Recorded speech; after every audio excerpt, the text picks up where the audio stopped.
네, 첫 번째 연자를 맡은 동서대학교 보건행정학과의 신은규 교수입니다. 포스트 코로나 시대의 뉴 노멀, 의료관광 진흥을 위한 준비라고 제목을 붙였습니다.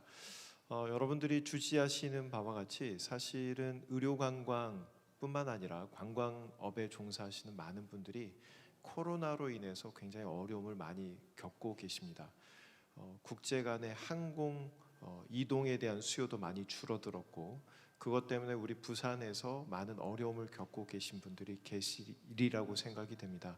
그래서 앞으로 우리가 3, 4년, 짧게는 2, 3년간의 어려운 시기를 지나간다면 또다시 폭발적인 의료관광의 수요가 시장에 나올 시기가 있을 것입니다. 그때를 대비하기 위해서 우리는 무엇을 해야 할까에 대한 주제로 말씀드리도록 하겠습니다. 첫 번째로는 이제 코로나 바이러스에 대한 이야기입니다. 많은 분들이 코로나 바이러스 이렇게 이야기하면 굉장히 위험하고 어렵다. 그리고 뭐 이런저런 이야기들을 많이 하시는데 사실은 2005년에 사스, 2003년에 사스, 2015년에 메르스와 연결되어 있는 구조로 말씀을 드릴 수가 있겠고요. 사실은 코로나 바이러스는 이 바이러스의 연결 돌기의 모양이 왕관의 모양을 가지고 있다. 그래서 왕관과 비슷한 유형이다. 그래서 크라운의 형태에서 이 모양을 찾을 수 있다. 그런 의미로 코로나 바이러스로 명명이 되었습니다.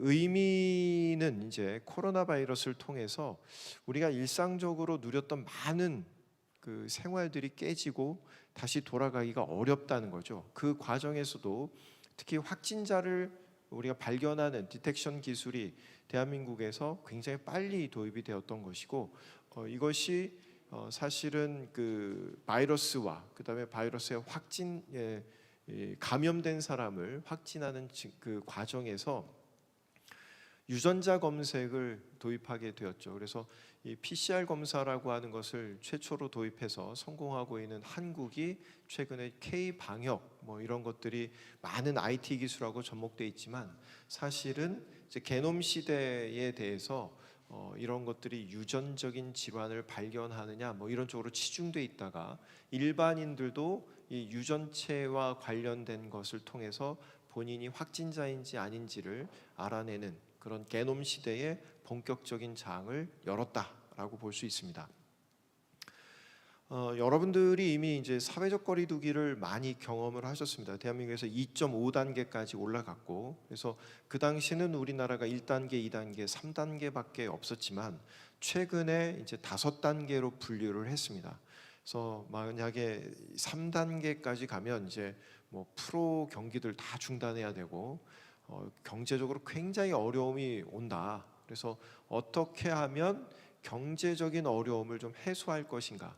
그래서 중세 유럽에서 패스트로 사망한 사람도 있었고 많은 감염병 질환이 있었지만, 사실 그런 감염병 질환을 겪어내는 과정에서 질환으로 직접 사망 원인을 가지고 있는 분들도 상당하지만, 또 그에 못지않게 그런 많은 그 생활에 제약이 있으면서 굶주림과 아사, 그리고 그런 것으로 비롯된 영양 상태의 결핍이 또 다른 사망 원인으로 작용했다라는 것을 우리 인류가 확인했습니다. 그래서 어떻게 하면 보다 체계적인 방역을 할 것인가, 그래서 보다 구체적인 행동 지침을 반영한 5단계의 사회적 거리두기를 우리나라에서는 실천하고 있습니다.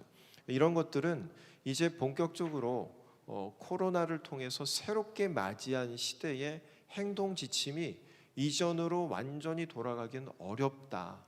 그리고 이제 이것을 우리가 받아들여야 된다라는 의미로 많은 사회학자들이 이런 것이 바로 뉴 노멀이다라는 시대적 정의를 내리고 있는 그런 상태입니다. 이것을 통해서 사실은 코로나를 통해서 감염자도 감염자지만 사실은 뭐 통계적으로 보면요, 사실 우리나라에서 독감으로 사망하시는 분들이 연 한 1,000명 정도가 되었다고 합니다. 그러니까 코로나 바이러스가 우리나라에 이제 들어온 것이 1년 가까이 되고 있는데 코로나 바이러스의 직접적인 사망자 수가 다른 나라에 비해서 현격하게 작은 것도 사실이고, 그것을 우리가 안도해서는 안 되죠. 사실 거기에는 많은 의료진들의 수고와 헌신이 있었기 때문에 우리나라가 그렇게 잘 막아낸 것이지, 코로나 바이러스의 사망자 수가 일반적인 독감 사망자 수보다 적다, 그래서 우리가 안심할 수 있다, 이렇게 이야기할 수는 없습니다. 그만큼 많은 헌신과 노력을 기울이신 방역 현장의 의료진 분들께 다시 한번 감사를 표합니다.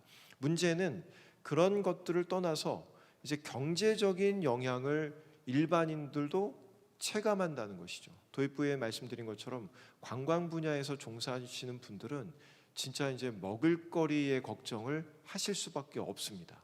그리고 또 다시 이제 두드러지는 문제들이 이제 택배에 대한 주목이 생기면서 택배업에 종사하시는 분들의 문제들이 또 다른 사회 문제로 거두되고 있습니다. 그래서 OECD의 경제 성장률 전망도 이제 굉장히 암울해지고 있고, 한국의 경제 성장률 자체도 굉장히 어렵습니다. 그래서 많은 그 부산에 있는 경제 전문가들이 부산에 좋은 직장이 없다, 부산에 있는 많은 전문가들이 이제 부산 권역 외부로 유출되고 있다, 이런 말들을 하시는데, 그런 말씀들의 저변은 기존에 있는 경제 인프라가 그대로 작동하고 있다는 것을 가정하고 있습니다. 근데 이제 그런 인프라들이 제대로 가동되지 못하고 일반 시중에서 만나는 수요와 공급이 만나는 거래가 활성화되지 않는 측면에서 경제 전망이 굉장히 어려워진다. 이런 경제 전망이 어려워질 때 그래도 인간은 생존해야 되기 때문에 이 생존을 위한 또 다른 거래의 형태가 바뀌고 있다는 것이죠. 그것을 통해서 앞으로 의료 관광의 또 다른 어떤 발전 방안, 앞으로의 미래상을 한번 도출해 보도록 하겠습니다. 여러분께 이제 보여드리는 자료는 이제 코로나 바이러스, 우리가 이제 코로나19 이후에 글로벌적인 그 측면에서 보면 9개의 커다란 변화가 예측이 된다라는 것입니다. 그래서 포브스가 발표한 것들을 말씀을 드리면, 이제 일하고 생활하는 방식 자체가 많이 변할 것이다. 그래서 여러분들도 느끼시겠지만, 저도 이제 예전에는 강의실에서 강의했지만 지금은 이제 집에서 강의를 온라인으로 이렇게 진행하는 경우가 있고요. 또 제 연구실에서 진행하는 경우가 있고, 학생들과 강의실에서 대면 접촉을 하지 않음에도 불구하고 과제를 수행해 나가는 과정을 직접 모니터링하고 지도 편달하는 것이 가능해졌습니다. 자, 그러면 이제 포브스가 이야기한 글로벌 9대 변화에 대해서 한번 살펴보도록 하겠습니다. 첫 번째는 비접촉식 인터페이스, 그리고 상호작용이 확대되었다는 것입니다. 제가 있는 교육계의 많은 분들이 이야기하셨습니다. 교육이 과연 이런 비대면이 들어올 것인가, 온라인 강의가 과연 인기를 얻을 것인가, 유튜브는 일부의 교육자들이 점유하고 있는 곳이야, 실제로 교육 효과를 높이려면 오프라인에서 강의실에서 직접 면대면으로 이야기해야지, 이렇게 많은 분들이 이야기하셨고, 사실은 그런 이야기에 저도 그런 주장을 굉장히 강하게 했던 사람 중에 한 사람입니다. 그럼에도 불구하고 코로나가 불어닥친 이후에 온라인 콘텐츠를 이용한 강의를 진행하면서 오히려 학습자의 입장에서 보면 수업 시간에 아침에 헐레벌떡 와가지고 막 힘들고 어렵고 아침도 굶고 와서 이렇게 꾸벅꾸벅 조는 게 아니라, 본인의 컨디션이 좋을 때, 본인이 정말 듣고 싶은 준비가 되어 있을 때 강의 콘텐츠를 접속해서 그것들을 접속해서 이제 강의를 듣게 되면 수업의 효과가 헐레벌떡 와서 들었던 그 오프라인 수업의 효과보다 좋아지는 경우가 발견되더라는 것입니다. 물론 예외적인 상황도 있습니다. 그래서 학생들에게 제공되는 온라인 콘텐츠가 학생 본인이 스스로 판단해서 좋은 컨디션을 유지한 상태로 학습에 임할 수 있는 장점이 있고, 또 이해가 되지 않았으면 교실에서의 수업은 교수님 질문 있습니다, 이렇게 질문을 해야 되는데 많은 학생들이 좀 내향적이고 내성적이어서 질문을 못하는 경우도 있죠. 그러나 온라인 강의 같은 경우는 무한 반복해서 계속 다시 듣고 다시 듣고가 가능합니다. 그래서 본인이 이해될 때까지 계속 그 내용을 경청할 수 있다는 장점이 있습니다. 그래서 여기 보시면 이런 비접촉 인터페이스를 통해서 사실은 이제 터치 스크린뿐만 아니라 이제 음성으로 명령을 내리는 이런 분야가 굉장히 발전할 것이다. 그래서 여러분들이 이제 집에서 보시면 모 통신사의 지니를 부르시기도 하시고 여러 이제 애칭으로 사용되는 그런 인터페이스를 사용할 기회가 점점 많아진다. 저희 집 아이들이 아직 초등학생이 있는데요. 초등학생도 강의를 이제 지니야 무슨 초등학교 뭐 틀어줘 이런 식으로 이제 인터페이스를 잡아가는 것을 보면 키보드로 입력하는 시대가 이제 어느 정도 끝나고 있구나 이런 것들을 또 느낍니다. 두 번째는 이제 강화된 디지털 인프라입니다. 여러분들에게도 방금 말씀드린 것처럼 사실은 일부 학생들은 교수님 대면 수업이 아니니까 수업료를 이렇게 더 그 가치 있게 못 느꼈습니다. 일부 환불해 주십시오. 이런 학생들도 있고 또 그런 학부모도 계십니다. 일정 부분 소비자의 입장에서 그런 그 환불에 대한 요구가 있을 수 있다고 생각이 됩니다. 그럼에도 불구하고 학교의 입장에서는 대면 강의가 이루어졌던 일상적인 강의 현장을 이제 온라인으로 옮겨야 되기 때문에 서버도 마련해야 되죠. 이제 각 교수님들에게 마이크라든가 또는 카메라를 공급해야 되는 이런 인프라스트럭처를 만들 필요가 있었습니다. 그런데 예전 같으면 하실 교수님들을 조사해서 그분들에게만 한정적으로 공급했겠죠. 그러나 이제 코비드 사태를 우리가 경험하면서 모든 교직원들이 다 여기에 동참할 수밖에 없었고 마치 우리가 IMF 시기에 IT 기술을 받아들일 것이냐 말 것이냐 기로에서 무조건 받아들여야 된다. 그래서 그때 대한민국의 IT 정보통신 기술이 비약적인 발전을 이루었던 것처럼 이제 인류는 코비드 19을 통해서 이런 디지털 인프라스트럭처를 받아들일 수밖에 없는 그런 그 당면 과제를 또한 안고 가고 있습니다. 그래서 많은 교수님들과 학생들이 이제 줌 강의 어떻게 들어야 되나요? 화상 녹화 어떻게 해야 되나요? 음성은 어떻게 연결하나요? 이제 이런 질문은 이제 앞으로 더 이상 나오기가 굉장히 어려울 것 같습니다. 그것은 당연히 해야 되는 것이고 거기에 대한 지식이 없다. 그러면 예전에 제가 이제 대학원 시절에 좀 은퇴를 얼마 앞두지 않으신 교수님들께서 이거 타이핑을 해야 되는데 내가 좀 타자가 늦으니까 신 선생이 이거 좀 해주시게 이래서 이제 타이핑 해드렸던 그런 기억이 있는데 이제 이런 그 강화된 디지털 인프라에 대한 인터페이스를 모르면 이제 또 다시 그런 노땅의 문화, 노땅의 계층으로 이렇게 전락하는 그런 시대가 되지 않을까. 그래서 이런 디지털 인프라 스트럭처랑 인터페이스하는 것에 대한 그 테크니컬한 면에서도 우리 인류가 좀 받아들이는 그런 시대가 되었다라고 보여집니다. 자, 그 다음에는 이제 IoT와 사실은 빅데이터를 이용한 모니터링입니다. 그래서 특히 의료 분야에서는 빅데이터를 이용한 인공지능, 이 뒤에 나오겠지만 인공지능과 관련된 IBM의 왓슨이라든가 이런 것들이 도입된 바 있었고 많은 우리나라에서도 8개의 대학병원급 의료기관이 왓슨을 도입한 적이 있었습니다. 그것과 마찬가지로 이제 IoT를 도입해서 이제 대면 접촉을 최대한 피해 나가는 의료 현장이 구현되리라고 예상이 됩니다. 그래서 예전 같으면 이제 혈압을 재고 간호사 선생님께서 혹은 간호조무사 선생님께서 그 혈압계에 나타난 수치를 일일이 이제 수기로 기록하든가 아니면 입력을 해야 됐었습니다. 그런데 이제 외국 같은 경우는 인건비가 비싸니까 아예 혈압계 자체 내에 체온계 자체 내에 IoT 기술을 접목해서 환자의 이 바코드를 이렇게 인식하면 체온을 측정하거나 혈압을 측정하는 것 자체가 수기나 옮겨갈 필요 없이 기계 간의 인터페이스를 통해서 병원에 있는 서버로 바로 연결되는 것들이 얼마든지 구현 가능하고 그렇게 함으로써 이제 코로나 방역 현장에 투입되었던 의료진들과의 접촉을 줄여나가는 것이 가능합니다.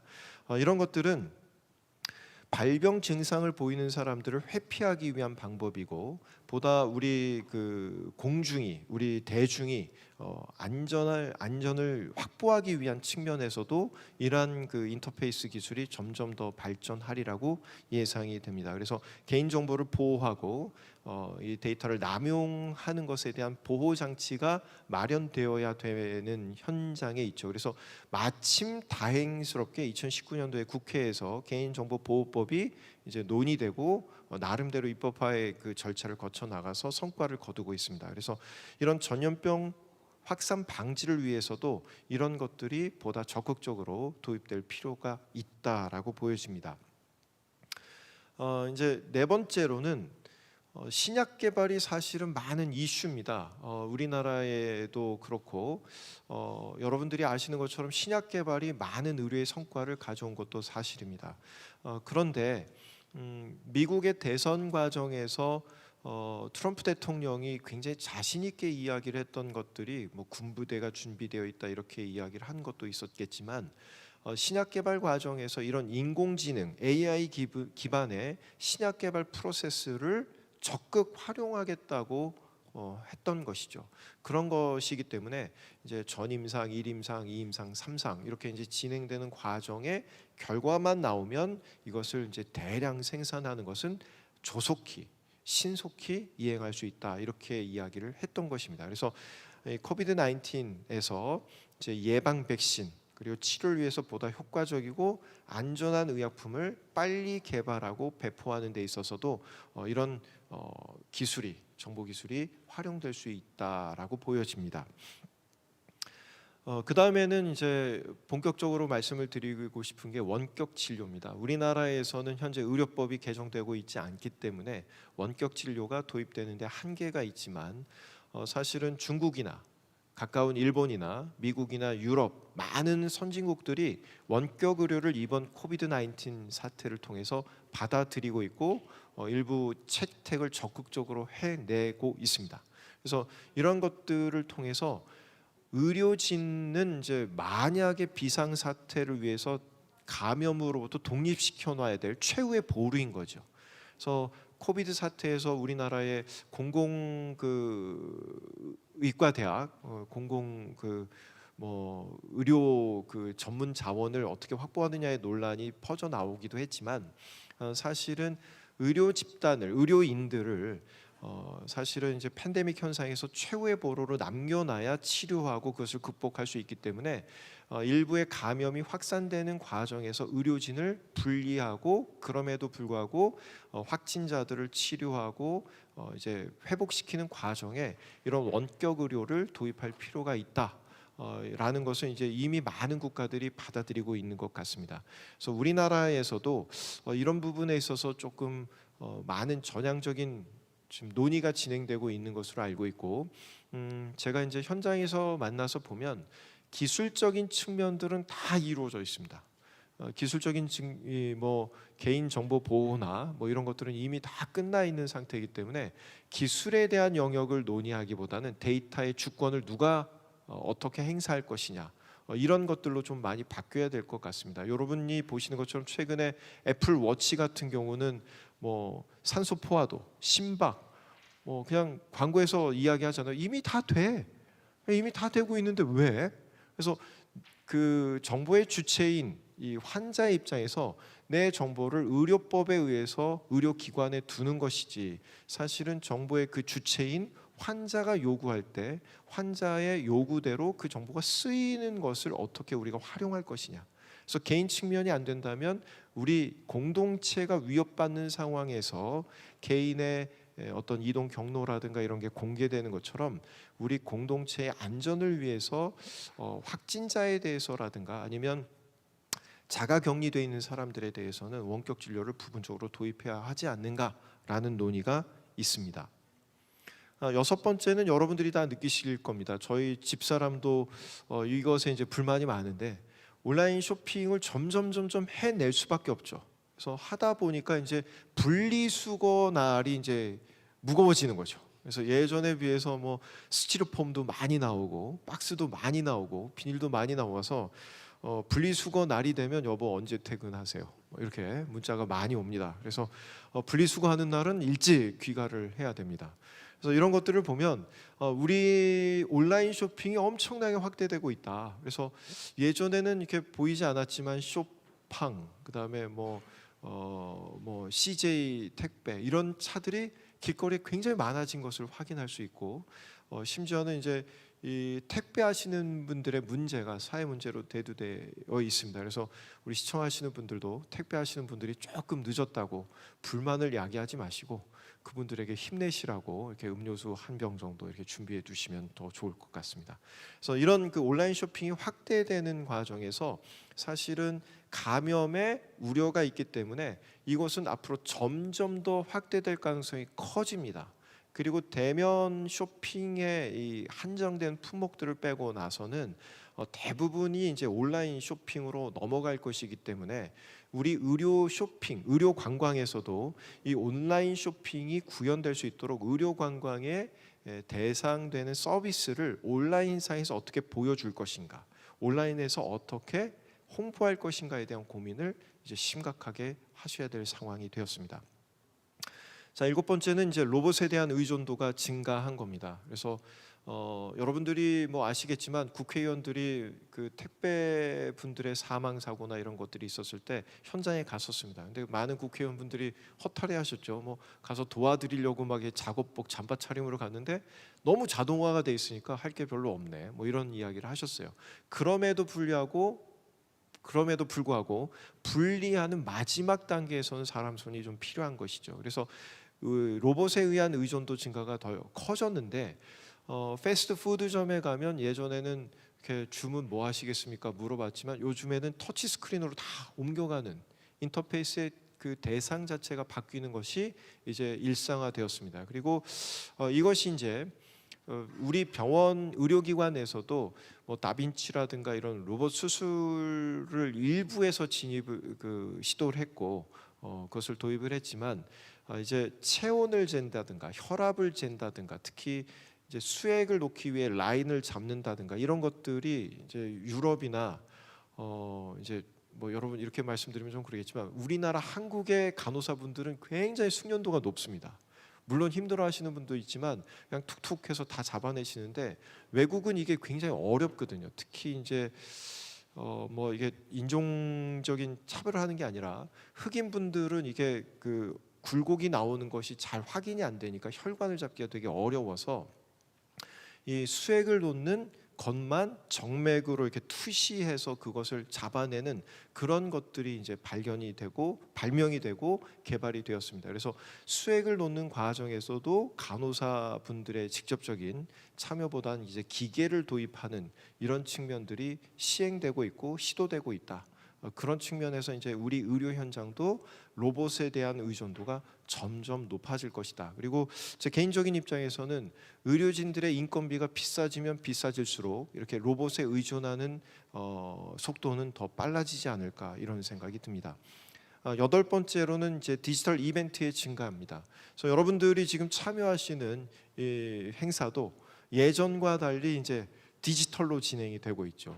제가 이제 수행하고 있는 수업도 그렇게 되고 있고 학회들도 이제 디지털로 많이 옮겨가고 있습니다. 그래서 예전에는 디지털 그러면 뭐 유튜버들이 일부 하고 이제 뭐 인플루언서들이 이제 일부 참여하는 것이라고 우리가 간주했는데 그렇지 않고 아까 도입부에서 말씀드린 것처럼 이게 이제 뉴 노멀 일상이 되었다. 그래서 디지털로 진행하는 것에 익숙해져야 되고 디지털로 질문하고 질문을 주고받는 것에 익숙해져야 되는 시대에 왔습니다.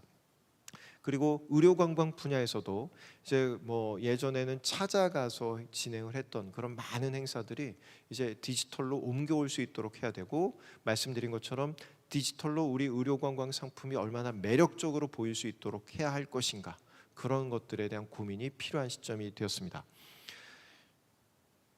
마지막으로 보면 이제 e스포츠의 부상입니다. 그래서 저도 이제 저희 큰 아들이 한참 예민할 때가 지났음에도 불구하고 항상 집에 가면 부모님과 이야기하지 않고 항상 대화하는 대상이 모니터입니다.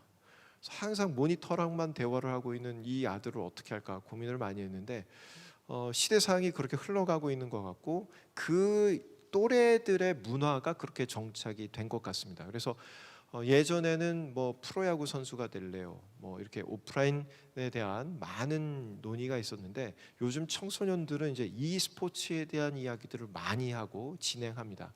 그래서 이 e스포츠와 관련된 행사들의 노출이 많아짐에 따라서 의료 관광에서 제공될 수 있는 상품이나 이런 것들도 이런 e스포츠, 어떻게 하면 무릎 관절을 더 움직일 수 있느냐, 어떻게 하면 심장박동수를 더 회복시켜서 운동의 기능성을 더 높이느냐, 이런 이야기들이 이제 e스포츠의 현장으로 옮겨가는, 이런 연계되는 것으로 이제 새로운 코로나 시대에 준비를 해야 우리가 본격적으로 회복되는 의료 관광에 효과적으로 대응할 수 있겠다, 이렇게 말씀을 드릴 수 있겠습니다. 시간이 되어서 이상 여기서 마치도록 하겠습니다. 감사합니다. 네, 신 교수님 감사드립니다. 그 시간이 조금 경과됐는데요. 그래도 좀 질문을 좀 드리도록 하겠습니다. 교수님, 그 사실 의료 관광 차원에서 저희가 본다라는 거는 비록 교수님이 제안하신 여러 가지 글로벌 구대 변화 예측에 따라서 저희가 좀 대응해야 될 부분이 있지만, 결국 의료 관광이라는 거는 최종적인 목표는 환자가 와서 저희가 뭔가 치료해 줘야 될 그런 부분에서 중점을 조금 두고는 싶은데요. 분명히 그런 면에서는 조금 한계가 있을 거라고 생각하는데, 저는 좀 간단한 질문은 좀 어려운 질문일 수도 있는데요. 뉴 노멀이라는 개념이 이 코로나가 종식이 돼서 새로운 변화인지, 아니면 종식이 안 되면서 저희가 변하는 이러한 상황으로 설명을 해야 될 건지 교수님 생각 좀 궁금합니다.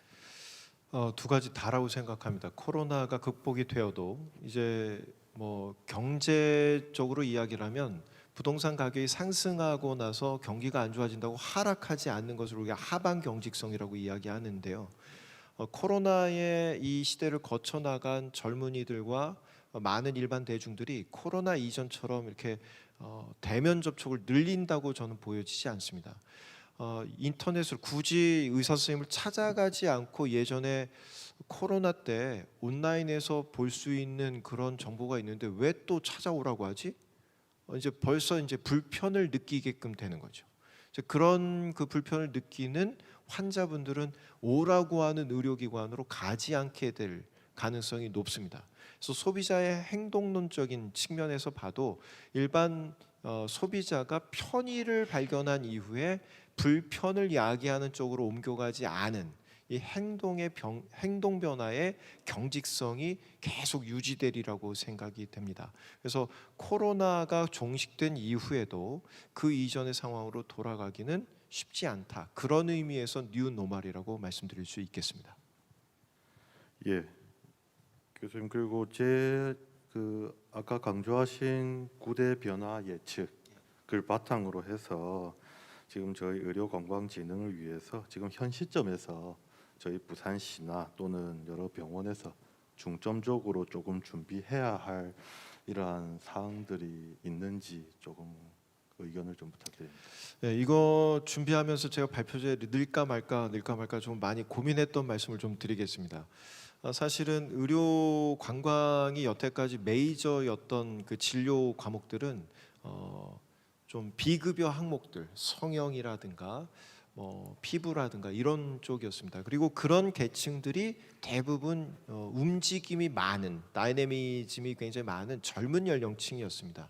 그래서 코로나로 인해서 굉장히 경계심을 갖는 분들은 기저질환이 있는 이제 50대, 60대 나이 많으신 분들이라면 그분들이 국경을 넘어서 이렇게 의료관광차 국제적인 이동을 하시겠다라고 하는 것들은 좀 줄어들 수 있다라고 보여지고요. 그럼에도 불구하고 난 그 좀 괜찮아. 내가 컨디션이 좋을 때 가서 내가 원하는 내 소기의 목적을 달성할 거야. 그래서 보면 미국이나 유럽도 그 젊은이들의 이동은 계속 발견이 됩니다.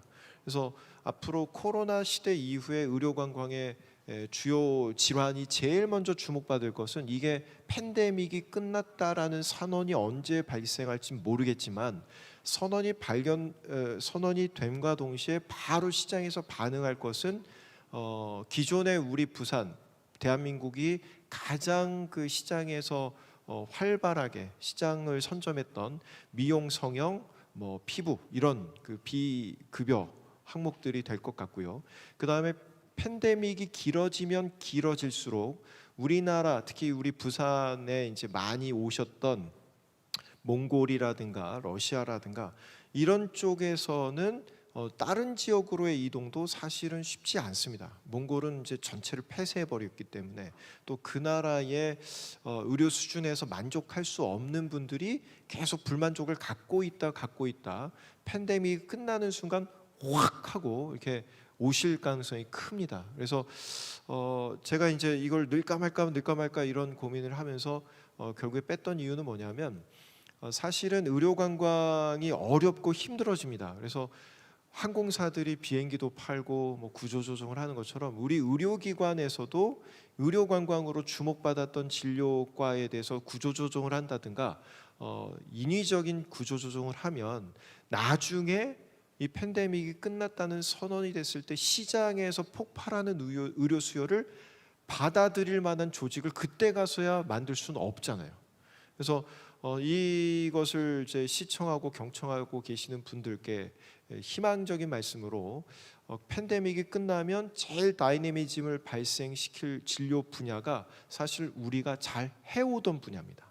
그래서 여러분들에게 분명히 팬데믹이 끝나는 그 순간 예전에 이제 뭐 이렇게 우리가 거의 지금 50만 넘어가고 뭐 100만 이렇게 바라보는 입장에서 그 정도를 상회하는 수요가 폭발할 것이다라고 생각이 됩니다. 그래서 의료기관의 수장분들께서는 그 부분에 대한 너무 과도한 인위적인 구조조정을 하지 않으시는 것이 오히려 그 팬데믹이 끝났을 때 시장을 선점하는 효과가 되리라고 생각이 됩니다. 감사합니다. 시간 관계상 저희 다음 연재로 진행하겠습니다. 신 교수님 수고 많으셨습니다. 두 번째 연재 제목은 의료 관광에 있어서 원격 진료, 비대면 진료의 허와실입니다. 황상현 교수님 부탁드리겠습니다. 예, 소개 감사드립니다. 제가 오늘 말씀드릴 내용은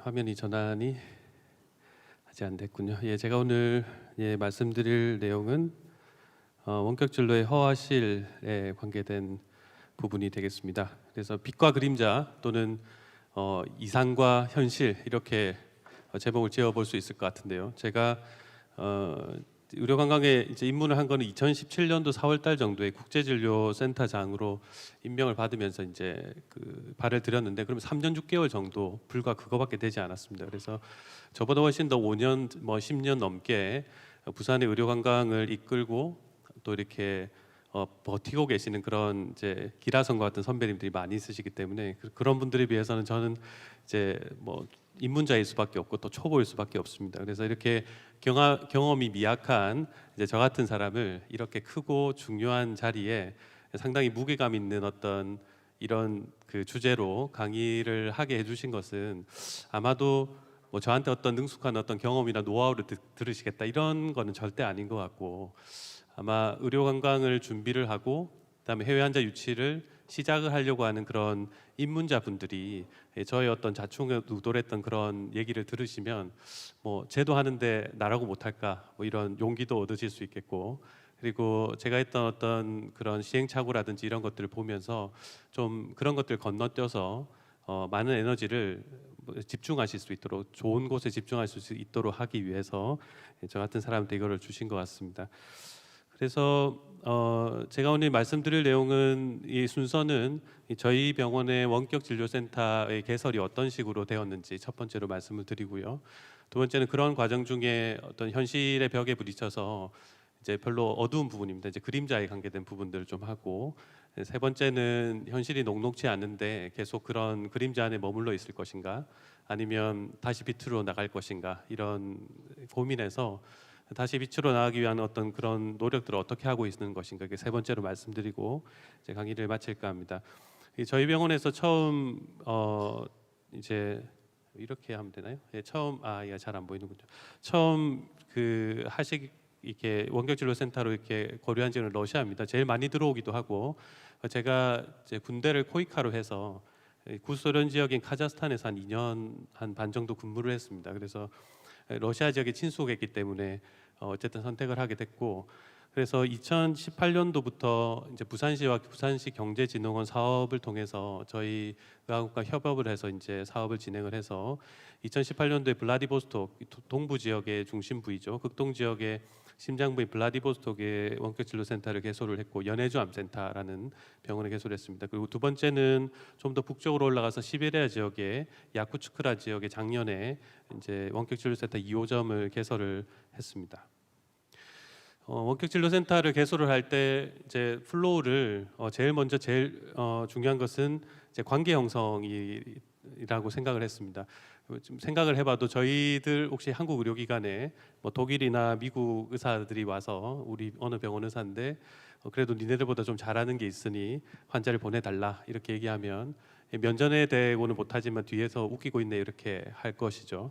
그래서 이제 관계가 형성돼 있지 않으면 뭐 전혀 다른 것들이 안 되기 때문에 제가 생각하기에 관계 형성으로 생각했던 방법으로는 의사 연수가 있었습니다. 그래서 원격진료센터를 이렇게 이제 개소를 하게 될 병원에 실제 의료진들을 병원에 초청을 해서 부산시의 사업으로 주로 했었고, 저희 의료기관에 저희 의학원의 기술이라든지 환자 치료하는 프로세스들을 다 경험을 시켜주고 또 밥도 먹고 얘기도 하면서 좀 이렇게 관계를 맺었고요. 그분들이 자기 병원으로 돌아갔을 때 부산에 있는 동남권 원자의학원이 괜찮은 것 같더라, 뭐 이런 얘기를 하면서 분위기가 형성이 되어지면 이제 그 병원으로 갑니다. 이렇게 사람을 이끌고 그 병원으로 가서 이제 세미나도 하고 얘기도 하고, 그리고 간 김에 이제 원격 진료 프로그램을 이제 설치를 하고 그다음에 그것들이 잘 되는지를 테스트를 해보게 됩니다.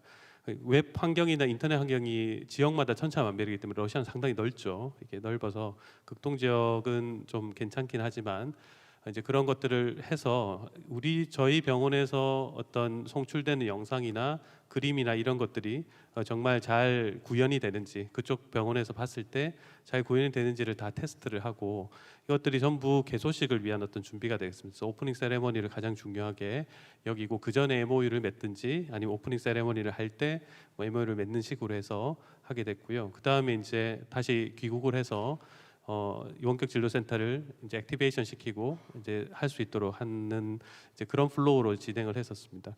이 이제 개소식을 할 때 환자를 실제 섭외를 반드시 했습니다. 그 현지에 있는 의료진들이 고민하고 있는 환자 한두 분을 섭외를 해서 원격 진료를 실제로 보고 저희 현재 병원의 의료진을 대기시켜 놓고 원격 시연을 해서 이제 이런 것들을 현지 언론에 이제 노출을 시키는 거죠. 그러니까 이렇게 원격 진료센터 개소가 되면 당신들이 이런 서비스를 받을 수 있다라는 것을 이제 노출을 시키는 거고, 그리고 이제 환자 유치를 하기 위해서 또 이제 관계 형성 일환으로 나름 무료라는 것들을 하기도 했습니다. 그래서 부산시에서 환자와 보호자의 체재비와 교통비를 대고, 그리고 저희 의학원에서 환자를 공짜로 치료를 해주는 이제 그런 방식으로 현지 의료진들이 고민하고 있었던 환자가 저희 의학원에서 치료를 받고 다시 돌아가서 또 그쪽에서 어떻게 치료하고 있는지를 원격 치료를 통해서 챙겨주고 근데 또 상의를 하고 하는 그런 과정들이 그 현지 의료기관의 의료진들에게 상당히 임팩트 있게 다가갈 거로 생각을 했기 때문에 이제 이런 형식의 것으로 이제 진행을 했었습니다. 여기가 죄송합니다. 이거 동영상이 구현이 안 되는 것 같은데요. 예, 지금 되는군요. 이게 이제 연해주 암센터에서 이제 원격 진료 센터를 개소했을 때의 동영상입니다. 연해주 암센터의 미하일 원장님이시고요. 보고 싶습니다.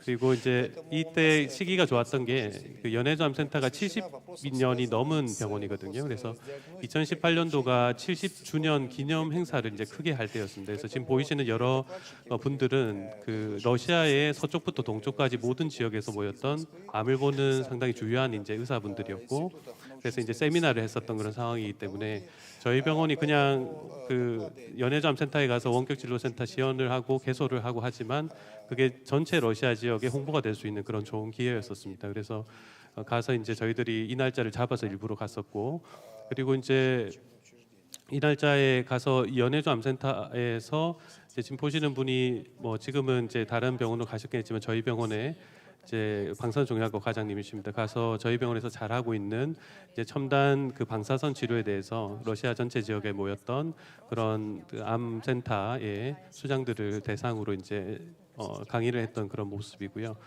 그래서 연해조 암센터 입장에서도 좋았던 거는 70주년이고 새로 건물을 지었고 각 지역의 사람들 다 초청을 했는데 극동 지역에서 어쩌면 러시아 전체에서 제대로 원격 진료를 한국하고 지금 이렇게 하고 있다, 개소를 하고 있다라는 거를 러시아 전국에 있는 다른 암센터 수장들에게 할 수 있었기 때문에 상당히 연해조 암센터에서도 상당히 좋아하셨던 그런 이제 상황이었었습니다.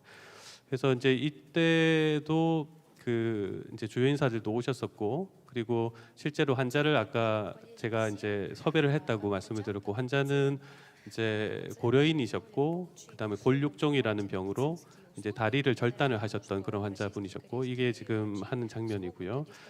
그 절단을 했는데 폐 쪽으로 전이가 발견이 돼서 그 폐 쪽의 전이에 대해서 항암 치료했지만 잘 듣지 않아서 어떻게 할 것인가 이렇게 고민을 했었던 상황이었고, 이런 부분에 대해서 한국의 의료진들이 저희 병 의료진들이 대기를 하고 있고, 이제 이렇게 원격 진료를 시연해 주는 것들에 대해서 이제 개소식 때 이제 홍보하고 노출을 했었던 그런 상황이었었습니다. 그래서 이제 지금 이게 이제 개소식 하고 나서 제일 뿌듯한 사진인데, 보시면 이게 금으로 된 이 간판이 있습니다. 그래서 저거 붙인다고 정말 고생 많이 했고, 저거 이제 붙일 때 이제 그 원장님은 물론 러시아 분들이 금을 좋아하시긴 해서 이제 금으로 했지만, 이제 이렇게 앞에다 붙이는 걸 너무 부담스러워하셔서 안쪽에다 붙이자, 그러니까 눈에 안 띄는 데 붙이자 이 얘기죠. 그래서 저희들은 눈에 띄는 데 붙여야 될 것 같다고 이렇게 말씀을 드렸고, 일단 다음에 생각해 보자 하고 계속 미루셨는데 이제 손님들 맞이한다고 정신이 없는 틈에 저희 국제진료실 선생님하고 부산경제진흥원의 과장님하고 같이 가셔가지고 이제 그 틈을 노려서 어떻게 붙일까요? 저기 밖에 붙이겠습니다. 얘기해서 얼렁뚱땅 이제 붙이라고 허락이 나서, 그 얘기 떨어지자마자 이제 본드를 거의 뭐 중독 수준으로 뒤쪽에 발라서 이게 막 무게로 꾹 눌러서 붙였던 기억이 났습니다. 그래서 만약 저걸 떼려면 이제 벽이 다 떨어질 정도로 그렇게 잘 붙였던 그런 기억이 나고, 그래서 이렇게 이제 개소를 했었습니다. 그리고 그 이후에 만약 환자 진료에 의뢰가 오면 이제 메일로 보통 오게 됩니다. 메일로 오면 이제 환자의 정보에 대해서 러시아어로 오면 번역을 하고, 환자의 영상 CD나 이런 것들은 이제 보통 웹디스크를 사용해서 보내주셨고요. 그것들을 저희 병원 팍스로 심습니다.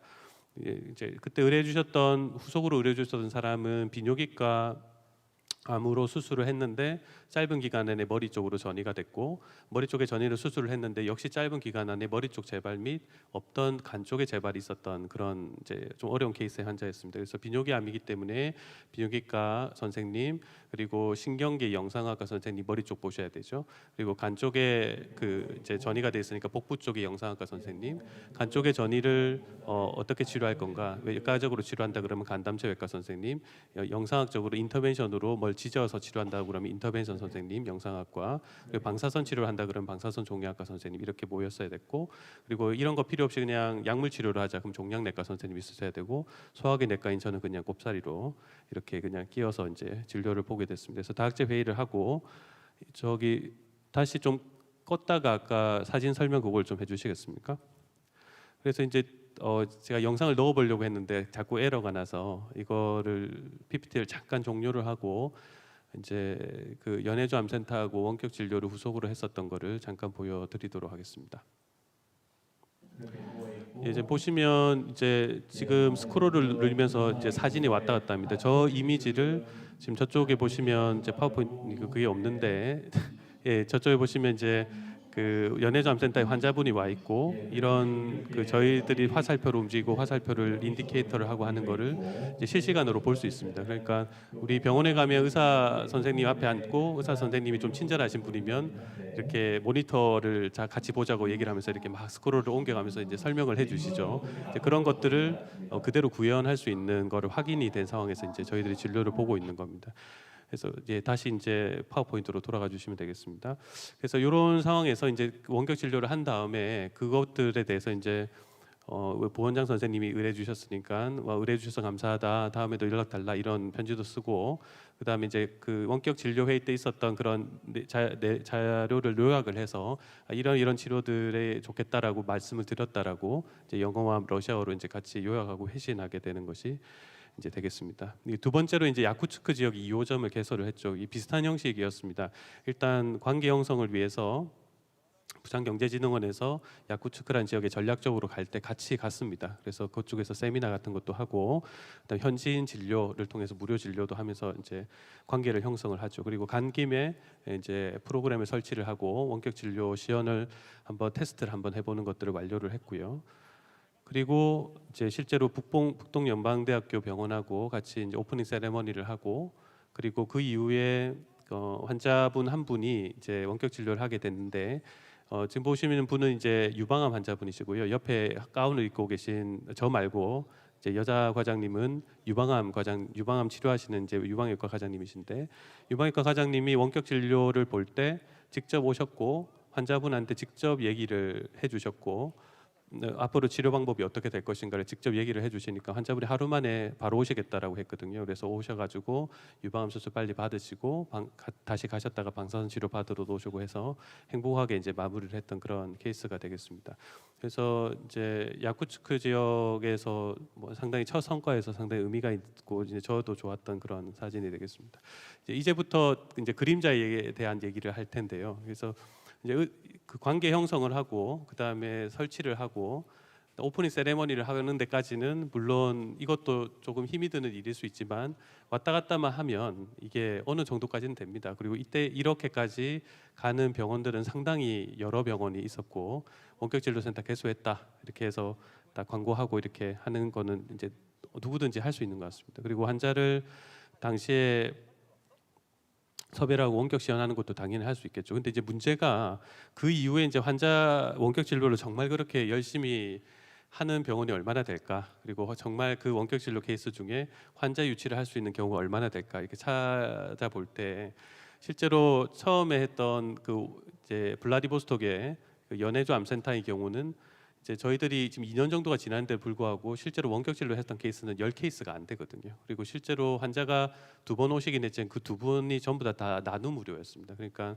실제로 그 원격 진료 센터를 통해서 저희들한테 돈이 되었던 이게 뭐 이제 그런 케이스들은 없는 그런 상황인 것이죠. 그리고 대신에 야쿠츠크라는 지역은 이렇게 코로나가 터지기 전까지는 한 달에 한 20건에서 30건 정도까지도 했었던 원격 진료 정말 했었습니다. 그리고 코로나가 터진 이후에 수가 줄기는 했지만 항상 하시는 말이 코로나 끝나면 가고 싶다. 그리고 심지어는 2주 정도 격리되는 거 각오할 테니 와서 갔으면 좋겠다. 이런 분도 계십니다. 그래서 왜 그런 차이가 발생을 할까? 연해조 암센터는 무엇이 잘못되었고 야쿠츠크는 어떤 면에서 그렇게 이게 활성화되는 것일까라고 이제 고민을 해본 결과 제가 볼 때는 이제 세 가지 요소에 의해서 좌우가 되는 것 같습니다. 첫 번째는 현지 병원의 의지가 상당히 중요합니다. 어떤 얘기냐면 그 현지에 개소를 하게 되는 그 현지 병원의 의료적인 수준이 한국하고 차이가 좀 나야 됩니다. 이게 연해조 암센터 같은 경우는 뭐 한국의 제 생각에는 한 70%, 좀 많게는 80% 정도까지 따라잡고 있어 보이고 그 아스코라고 해서 그 종양학회로 세계적으로 유명한 학회인데 그거를 블라디보스톡에서 개최를 할 정도로 수준이 어느 정도 있는 병원이거든요. 그래서 그러니까 이제 자존심도 좀 있으시고 수준이 어느 정도 되시니까 케이스를 의뢰를 해도 이거는 세계 어디를 가도 상당히 고민할 케이스를 주시는 것이고 그리고 그런 케이스를 가지고 그렇게 가보라고 얘기를 하는 것까지는 좀 이제 망설이시는 그런 이제 상황이었었던 것 같아요. 그래서 현지 병원을 어떻게 이렇게 선택하고 현지 병원의 어떤 수준 차이와 정말 환자를 보내줄 수 있는 의지가 있는지가 첫 번째로 중요할 것 같고요. 두 번째는 이제 에이전시의 네트워크가 아주 충분해야 되고 그 에이전시가 환자를 유치하겠다는 의지가 상당히 강해야 됩니다. 그런 네트워크가 있어야 되고 첫 번째로 블라디보스톡에 같이 해주셨던 이제 에이전시의 경우는 네트워크가 상당히 충분한 이제 그 에이전시셨는데 안타깝게도 이제 환자 유치에 대한 것보다는 다른 쪽으로 관심이 훨씬 더 있으셨던 상황이어서 그게 이제 연계되지 못한 점들이 있었죠. 이 마지막 게 조금 더 힘들 수 있는데 국내 병원의 의지가 상당히 중요합니다. 이 경영진의 의지가 어떻느냐에 따라서 상당히 영향을 받는 것 같고요. 이제 저희 학원은 이제 원장님께서 이런 원격 진료나 이런 부분에 대해서 상당히 호의적이시고 적극적으로 밀어주시기 때문에 제가 이때까지 이걸 할 수 있었던 것 같고 그다음에 이것도 참 중요한 요소 중에 하나인데 전산팀 뭐 행정 보시는 분 모든 분들이 다 고생을 하시고 다 긴밀하게 연결이 돼 있어야 되지만 제일 중요한 거는 이게 의사가 헌신이 돼 있는 의사가 필요하거든요. 그러니까 이거가 당장 돈이 되는 게 아니라 이제 원격 진료로 돈을 나중에 받을 수 있는 그런 상황들까지 뭐 발전을 시킬 수도 있겠지만 초기 모델에서는 이 원격 진료는 환자와 접촉할 수 있는 문턱을 낮춰서 환자한테 훨씬 더 이런 믿음을 주고 안심시키고 당신이 실제로 치료하게 될 이 의료진을 당신이 직접 볼 수 있고 설명을 들을 수 있으니 언제든 오시라라고 하는 그런 기회 제공과 동기부여를 더한다는 그런 의미가 훨씬 큽니다. 그래서 그거를 실제 진료를 그냥 병원에서 진료를 일반 환자를 하면서 그것까지 할 수 있는 의사가 실제로 있어야 되거든요. 그러니까 그런 의료진의 확보가 상당히 중요한 문제인 것 같습니다. 이 세 개 중에 어느 하나가 안 맞으면 원격 진료 센터를 개선을 할 수 있지만 그것들을 계속 발전시켜 나가고 운영을 하는 데 있어서는 상당한 문제점에 이제 부딪히게 되는 그런 상황이 되는 거죠. 그래서 이제 저희 병원에서 이제 다시 이런 녹록치 않은 상황에서 어떻게 빛으로 나갈 것인가, 우리가 뭔가를 가질 것인가라고 고민을 해봤을 때 결국 뭐 네트워크를 충분히 갖고 있고 의지를 충분히 갖고 있는 에이전시와 그리고 저희 병원에서 갖고 있는 그런 컨텐츠와 그리고 나름 다른 병원과 구분될 수 있는 어떤 협력의 컨텐츠를 우리가 갖고 있으면 환자한테 훨씬 더 매력적이게 보일 수 있고 유치하시기도 쉽겠다는 생각에 이제 그런 양한방 협력을 통한 이제 중증 환자, 저희 병원이 암센터니까요, 중증 환자를 에이전시와 연합해서 사전에 들어오기 전부터 사전 원격 진료부터 해서 사후에 귀국하시고 나서까지 그런 그 상황들까지 토탈 케어를 하겠다라는 이제 그런 부분에 대한 이제 그 협력체를 마련했습니다. 그래서 KDD 컨소시엄이라고 했었고요. 영상이 한 2분 정도 되는데 잠깐 보시겠습니다. 이게 이제 이런 저희들의 이제 컨소시엄에서 이제 중증 환자를 토탈 케어를 하기 위해서 이렇게 홍보의 동영상 목적으로 이제 만든 이제 그런 곳입니다. 예, 이렇게 곳입니다. 예. 바다, 나무, 부산이 이렇게 보니까 상당히 멋지더라고요. 아름다운 예. 풍경, 그리고 세계적 수준의 한국 의료 기술. 그 중에서도 최고를 자랑하는 의료진과 첨단 의료 장비가 준비되어 있는 곳. 당신의 건강을 위한 이 모든 것. 동남권 원자력 의학원과 동의의료원이 준비했습니다. 아름다운 곳에 위치한 동남권 원자력 의학원은 빛으로 당신의 건강을 치유합니다. 동남권 원자력 의학원은 대한민국의 방사선 의학 분야 50년의 역사와 성과를 기반으로 설립된 세계적 수준의 암센터 및 방사선 의학 연구, 의료센터의 허브입니다. 특히 동남권 원자력 의학원은 종양치료 분야에서 우수한 기술 및 장비와 세계 인증을 보유하고 있으며 동의의료원과의 효과적인 한방 진료 혁진으로 중증 환자 케어의 새로운 영역을 제시합니다. 종양치료를 위해 가족들을 동반한 장기치료 입원 치료가 대부분인 중증 환자. 이를 위해 동남권 원자력 의학원은 중증 환자의 1개월 이상의 체류 기간 동안 동남권 원자력 의학원 및 동의의료원 한방병원에서 집중적인 토탈 케어를 제공하며 이와 동시에 환자 가족들을 위한 건강검진, 한방치료, 주변 관광 지역에서 휴양과 관광 서비스까지 제공합니다. 동남권 원자력 의학원은 암 정밀 검진 및 종합 검진, 그리고 대부분의 중증 질환 수술이 가능합니다. 동남권 원자력 의학원은 정확한 진단을 통해 환자 삶의 질 향상을 최우선의 가치로 두며 치료하기 어려운 암일수록 단독 접근보다는 다학제 치료, 즉 혈액 종양내과, 방사선 종양학과, 내과, 외과, 영상의학과 등이 긴밀한 팀워크를 이루고 있습니다. 또한 동남권 원자력 의학원의 원격 진료를 통해 치료의 사전, 사후 관리로 일회성이 아닌 지속적 치료가 유지됩니다. 예, 그래서 이제 이런 내용에 앞에 더 영상이 더 있지만 이제 시간 관계상 여기까지 보고요.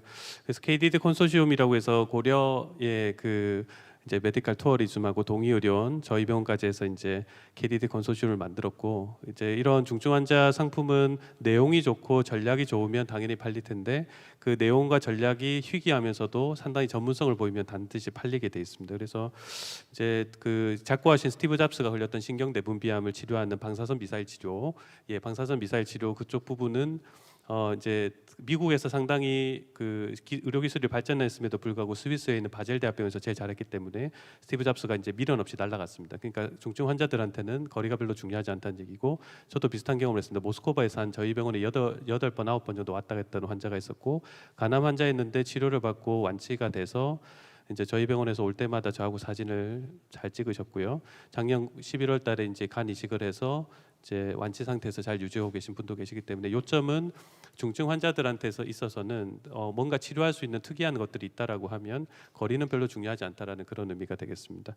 이제 저희 병원 근처에 중입자 가속기가 있고요. 그 중입자 가속기는 서울대병원에서 운영하기로 돼 있지만, 중입자 가속기 병원 근처에 저희들이 있기 때문에 저희가 어떤 역할을 감당할 거라고 생각하고, 이건 부산 시민 여러분들의 응원이 필요한 사항입니다. 그리고 하나 말씀을 좀 드리면, 동남권 원자력 의학원 연구팀이 아시아 최초로 1초 만에 방사선 치료가 가능한 연구 시스템을 개발했습니다.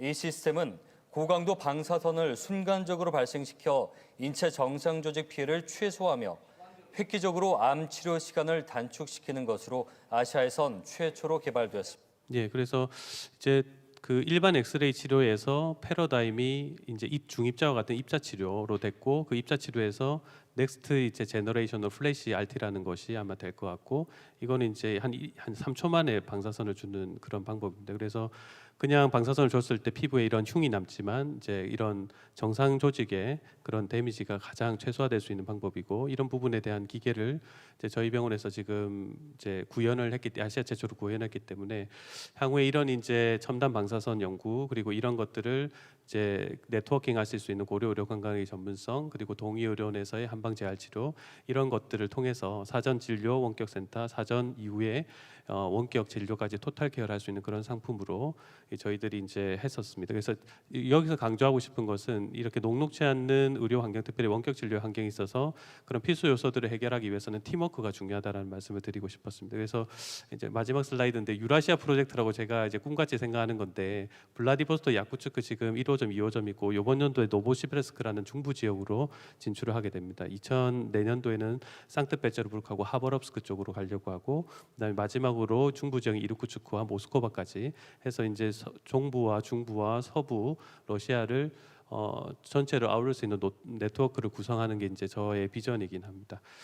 부산은 이렇게 미세먼지가 상당히 좋은 곳입니다. 서울이 엉망일 때도 부산은 상당히 좋은 곳이기 때문에 부산의 의료 경쟁력이 충분히 있다라고 생각이 됩니다. 경청해 주셔서 감사합니다. 교수님 감사합니다. 저희가 교수님이 지금 부산 경남 지역에서 제일 주도적으로 이런 원격 진료하고 있는 거 알고 저희가 초대를 한 거라서 너무 겸손해할 필요는 없으실 것 같고요. 아까 성공적인 3대 필수 요소, 저희 어느 병원의 국제진료센터장이 다 동감하는 문제인 것 같습니다. 그 외에도 제가 오늘 강의 들으면서 느껴진 거는, 그래도 원자력 병원의 이 암센터라는 이런 특수성이 또 하나의 큰 작용하고 있지 않나라는 생각이 들기는 합니다. 교수님, 하나 질문은요. 지금 사실 해외 진출 사업 원격 진료는 이미 수년 전부터 진행해 왔고, 저희 동아대병원 같은 경우에도 카자흐스탄, 베트남 이렇게 열심히 하려고는 하고 진행하고도 있습니다. 코로나 발생 후 그리고 발생 전 이러한 원격 진료에 혹시 큰 차이점이 있는지 궁금합니다. 저희 병원 원격 진료 경험이 이제 한 2-3년밖에 되지 않기 때문에 차이점이 이제 환자를 유치한다는 부분의 차이점이 가장 크기는 합니다. 환자가 쉽게 올 수가 없는 상황이고 2주간의 이런 이제 격리 기간을 감당해야 되기 때문에 당연히 그 부분이 제일 큰 차이인 것 같고요. 다만 글쎄요, 제가 개인적으로 느끼기에는 그게 언제든지 올 수 있었을 때는 환자분들이 그래 진료 보고 이래저래 하지라고 이렇게 조금 대강 생각하셨던 그런 상황에서, 실제로 코로나가 터지고 나서는 이제 정말 치료가 필요한 환자분들 있지 않습니까? 정말 치료가 필요하고 정말 간절히 원하고, 상당히 정말 이게 코로나만 아니면 정말 금방이라도 올 것 같은 간절함을 가지신 환자분들의 원격 진료가 훨씬 늘었다. 실수요가 훨씬 더 늘었다라는 그런 게 이제 큰 변화가 아닌가 싶고요. 항상 하시는 얘기가 빨리 끝나고 빨리 가고 싶다 이 얘기를 항상 하시기 때문에 이제 우리 앞서 우리 교수님께서도 이제 포스트 코로나 시대에 폭발하는 여러 수요들에 대해서 준비를 해야 되기 때문에 그런 이제 끈기를 가지고 그런 시스템들을 계속 준비를 하고 유지를 시키고 하는 것들이 이제 실제 원격 진료를 하면서도 좀 느끼고 있는 그런 부분이 되겠습니다. 맞습니다, 교수님. 절대적으로 동감하고요. 뭐 준비도 많이 해야 되고 하는 부분이 있습니다. 마지막으로 교수님, 사실은 원격 진료가 지금 전혀 수익이 없잖아요. 그러면 원장님께서 적극적으로 또 그 서포트를 하고 계신다는데, 그럼 아까 원격 진료나 다학제 진료에 때 의료진한테 다 인센티브가 있습니까? 저희는 그 부분 인센티브는 전혀 없고요. 그냥 이제 저의 제 개인적인 인맥으로 이제 그 신세를 져가면서 이제 부탁을 드리고 있는 그런 상황이긴 합니다. 예, 교수님 정말 존경합니다. 예, 좋은 강의 감사드립니다. 예, 세 번째 연재 시작하겠습니다. 제목은 글로벌 히트 상품 K 방역을 활용한 의료 관광의 새로운 패러다임 구축. 정동식 교수님 부탁드립니다. 예, 반갑습니다. 동아대학교 병원 감염관리실장 감염내과 정동식입니다. 지금 코로나19로 벌써 1년여간을 이렇게 영향을 받으면서 많은 의료기관과 그리고 이제 오늘 주제가 또 관광산업 이런 쪽이 연결된 의료관광 부분도 상당히 위축이 돼 있는 것 같습니다. 오늘 제가 살펴본 부분의 내용을 보시면서 좀 더 힘을 얻으셨으면 좋겠고, 그리고 코로나 극복되기 전에 어떤 준비들을 좀 할 수 있을지 제가 뭐 구체적으로 말씀드릴 수는 없겠지만 그런 부분들을 좀 생각을 하고, 그리고 포스트 코로나를 준비하는 부분에서 좀 힘을 가지고 이렇게 준비할 수 있도록 할 수 있는 그런 강의가 될 수 있도록 한번 살펴보도록 하겠습니다. 모든 위기는 우리가 이제 아주 기본을 살펴보는 부분인 것 같습니다. 그래서 의료 관광 하면 사전을 찾아보니까 결국은 병 고치는 거하고 여행 두 가지가 있더라고요. 그래서 좀 더 정의를 좀 이렇게 살펴보니까 결국 외국에서 예를 들면은 의료 서비스를 받기 위해서, 그리고 그 서비스를 받으면서 그 지역에서 정말 문화 또는 관광을 할 수 있는 이런 부분들이 결국 의료 관광이구나. 그럼 이 의료 서비스만 강조될 게 아니고 또 이 관광만 강조될 게 아니라 이게 잘 연계되어서 준비되고, 그리고 진짜 수요를 하는 소비자 그리고 또 환자나 가족들이 이것을 피부로 느낀다면 아마 입을 통해서, 여러 입을 통해서도 전달이 되지 않을까라는 생각들을 해볼 수 있었습니다. 이렇게 의료 관광이 사실은 싱가포르하고 태국에서부터 이렇게 시작이 되면서 점점 이렇게 아시아 또는 지금 현재 유럽에서도 이런 이야기들이 많이 되고 중남미에서도 이야기되고 있다고 합니다.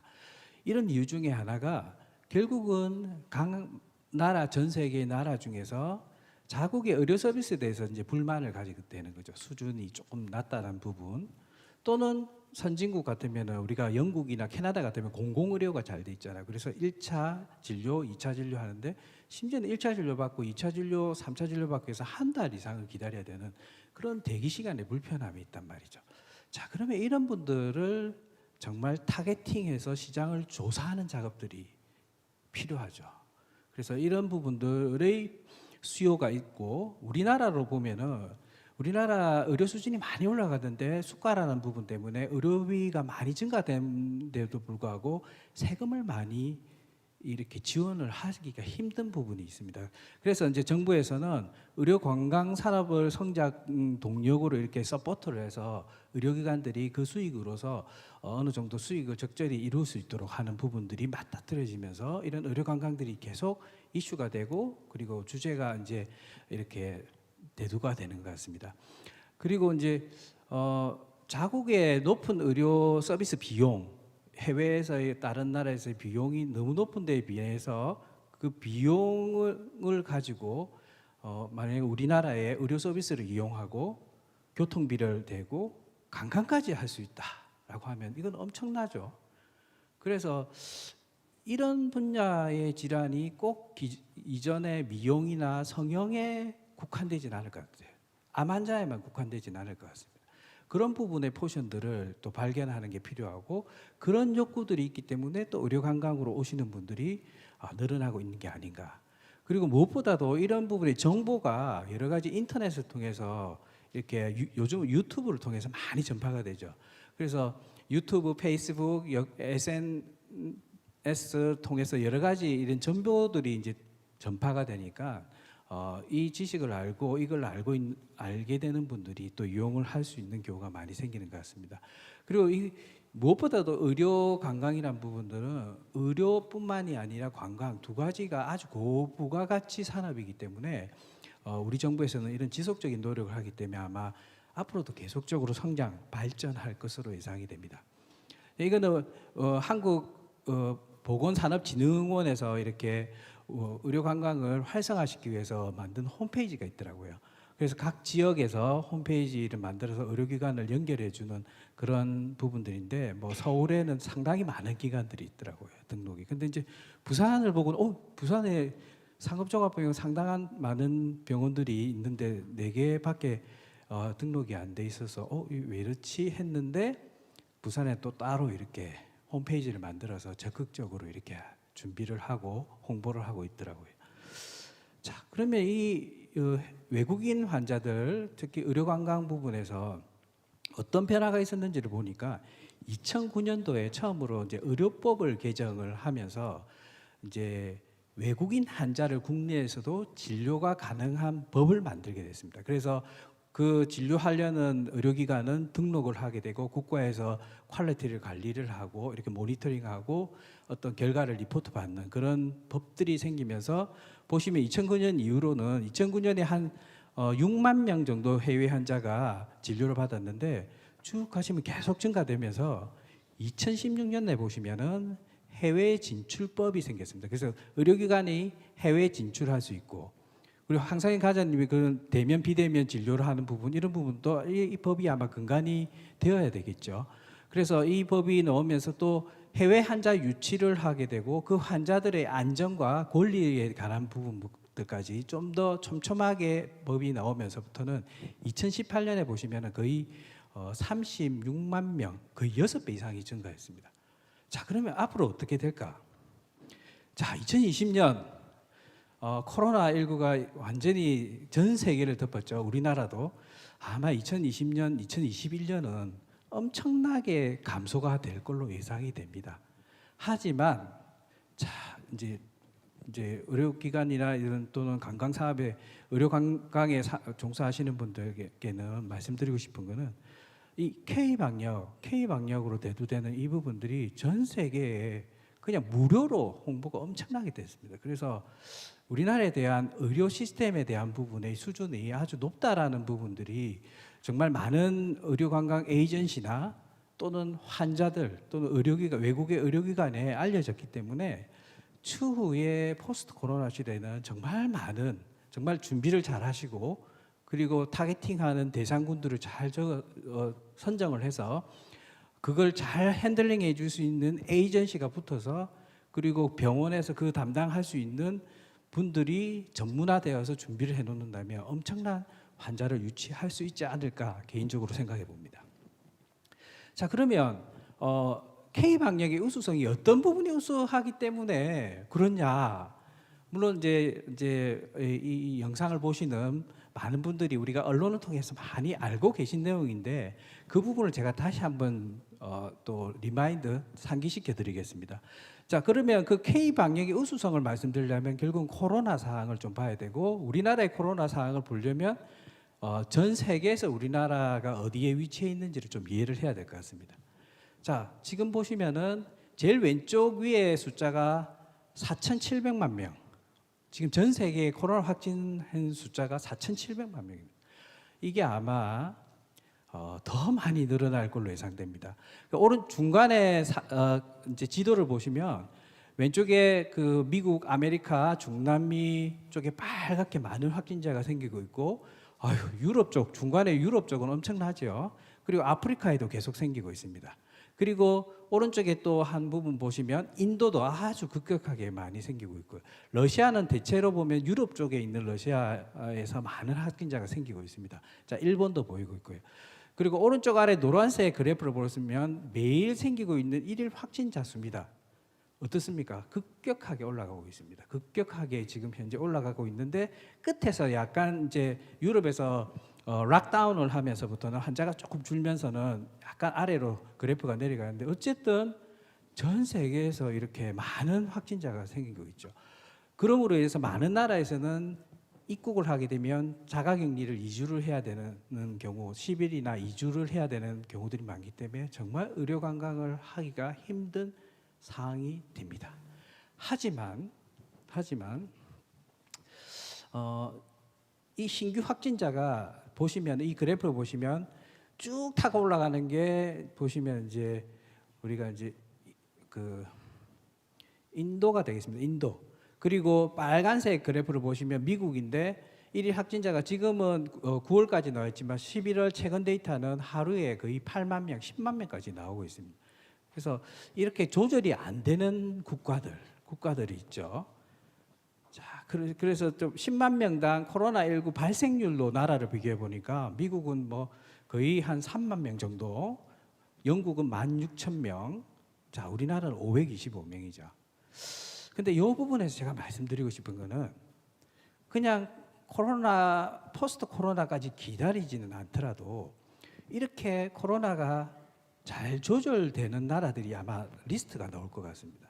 그러면 그 리스트가 되는 잘 조절되는 나라부터 먼저 의료 관광을 할 수 있는 나라가 있다면 좀 더 적극적으로 코로나 종식되기 전이라도 좀 노력해 볼 수 있지 않을까라는 부분을 제시를 해볼 수 있을 것 같습니다. 어쨌든 한국은 초기 신천지 교회에서 대량 환자 발생이 아니었다면 지금 인구 10만 명당 525명보다 더 적게 나오지 싶은데 어쨌든 525명 그렇게 많이 나오지 않고 잘 조절되고 있습니다. 그리고 이 테이블 보시면 하루에 118명 정도 지금 현재 두 자리 숫자에서 세 자리 숫자로 발생이 되는데 주로 사망 치명률도 보면 60세 이상에서 1.26, 80세 이상 가면 20% 정도가 사망을 하게 되죠. 고령층. 그래서 전체적으로 사망률이 1.76인데 전 세계적으로는 한 2.5%이지만 우리나라가 1.76으로 잘 조절을 하고 있습니다. 유행의 형태를 보시면은 왼쪽 그래프의 수가 틀립니다. 어쨌든 초기 저희 한국도 생겼다가 조절되다가 최근에 이제 많이 유행이 2차 유행이 생겼다가 다시 또 감소하는 양상을 보이고 있는데 스페인, 이스라엘, 일본도 마찬가지로 이런 두 가지 피크를 나타내는 형태를 가지고 있습니다. 그래서 우리가 유행을 앞으로 예측을 해본다면 이렇게 나라마다 조금 틀릴 것 같습니다. 그래서 반복적인 재유행이 있거나 또는 이번 가을 겨울에 대유행이 있은 후에 잘 조절해서 어느 정도 발생률이 감소해서 토착화되는 방법. 그다음에 많이 생기진 않지만 계속 이런 형태로 가다가 토착화되는 우리나라가 세 번째 형태가 되지 않을까라는 생각이 드는데 완전히 종식되기가 힘들고 이제 백신이 독감처럼 매년 맞아야 되는 거 아닌가라는 그런 이야기들도 나오고 있습니다. 자, 그러면 한국의 유행 사항을 보시면 2019년 12월 31일에 중국 우한에서 폐렴 환자가 집단 발생이 되고 사람 간 전파가 의심이 되고 드디어 1월 20일에 중국 우한발 중국인 한 분이 우리나라에서 확진이 되었습니다. 26일 날 세 번째 확진자가 발생되었고 27일 날 네 번째 확진자가 발생되면서 국가에서는 바로 경계 단계로 격상을 했었죠. 그리고 그 당시에 언론에서 많이 중국 입국 금지를 해야 된다는 많은 논란들이 계속 있었던 것을 기억을 하실 겁니다. 뭐 그러니까 거의 이제는 뭐 중국인들이 우리 의료 관광으로 상당히 많이 오는데 차단이 되는 그런 상황이 되는 거죠.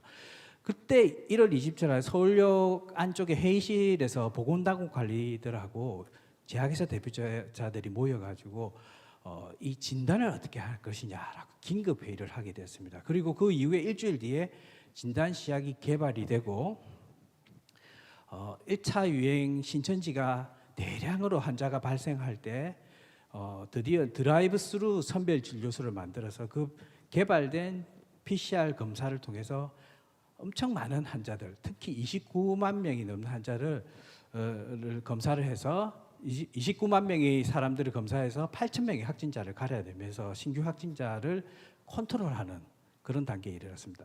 그래서 기억나실 겁니다. 아마 그 트럼프가 또 전화를 해서 이 진단 키트를 요청하고 메릴랜드 주지사가 아내가 이제 한국인이라서 또 연결이 돼서 또 이런 진단 키트를 그 우리나라 PCR 진단 키트를 획득하는 게 엄청난 자국에서는 한호하게 되는 그런 상황이 됐었습니다.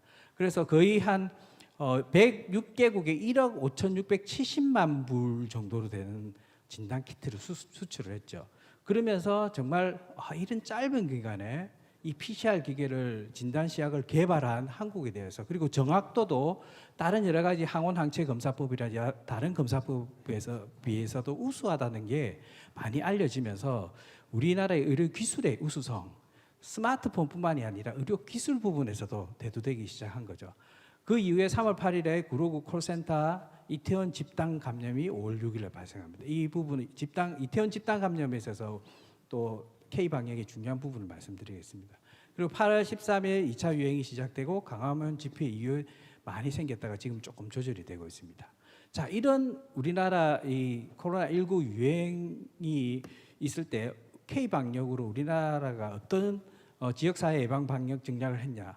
드라이브스루 선별 진료 그리고 생활치료센터를 통해서 경증 환자들을 의료기관의 부담을 줄여줬고요. 자, K 방역 3T입니다. 테스트, 트레이스, 트리트. 왜냐하면 효과적인 백신하고 치료제가 없기 때문에 결국은 비약물적인 예방이라든지 확산 방지 노력 이런 방법으로 막을 수밖에 없었습니다. 그래서 조기 진단하고 테스트, 조기 치료, 트리트먼트, 그 다음에 추적, 트레이스 이 부분이 아주 중요한 부분이었죠. 그래서 조기 진단 부분에서는 제가 말씀드렸다시피 민간 기업과 협력해서 빨리 PCR 진단 키트를 만들어서 그리고 질병지금관리청이죠. 유효성 평가를 하고 시약처에서 신속하게 승인을 했었습니다. 그리고 대구 경북에서 대량으로 이제 확진자가 발생을 하게 되는데 이 당시에 드라이브스루와 이 PCR을 이용해서 빨리 확진자를 확인하고 격리하는 그런 조치를 취하게 되었죠. 그리고 공공병원뿐만이 아니라 민간병원에까지 같이 협력해서 치료함으로써 대량 환자를 적절하게 치료할 수가 있었습니다. 그리고 생활치료센터를 통해서 경증인 경우는 의료기관의 부담을 줄일 수 있는 효과가 있었습니다. 그리고 동선 추적 트레이스입니다. 이거는 결국 우리나라의 ICT 기술을 이용해서 여러 가지 역학조사를 효과적으로 할 수 있게 도와준 겁니다. 그래서 이태원 집단 발병이 있었을 때 많은 분들이 이 방문자들을 알 수가 없었는데 통신사 기지국의 접속 기록을 통해서 신용카드, CCTV 여러 가지 이런 ICT 기술을 이용해서 이런 방문자들을 빨리 효과적으로 찾을 수 있었습니다. 그래서 이런 3T, K 방역 이 부분들이 결국은 우리 의료 체계가 정말 우수하다는 것을 알리게 됐고 그리고 그 PCR이라든지 여러 가지 워크스루, 드라이브스루 이런 방법들이 정말 많은 세계인들한테 인상적인 영향을 미칠 수가 있게 되었습니다. 자, 그러면 외국에서 우리나라 방역에 대한 평가가 어떻느냐라는 부분을 보겠습니다.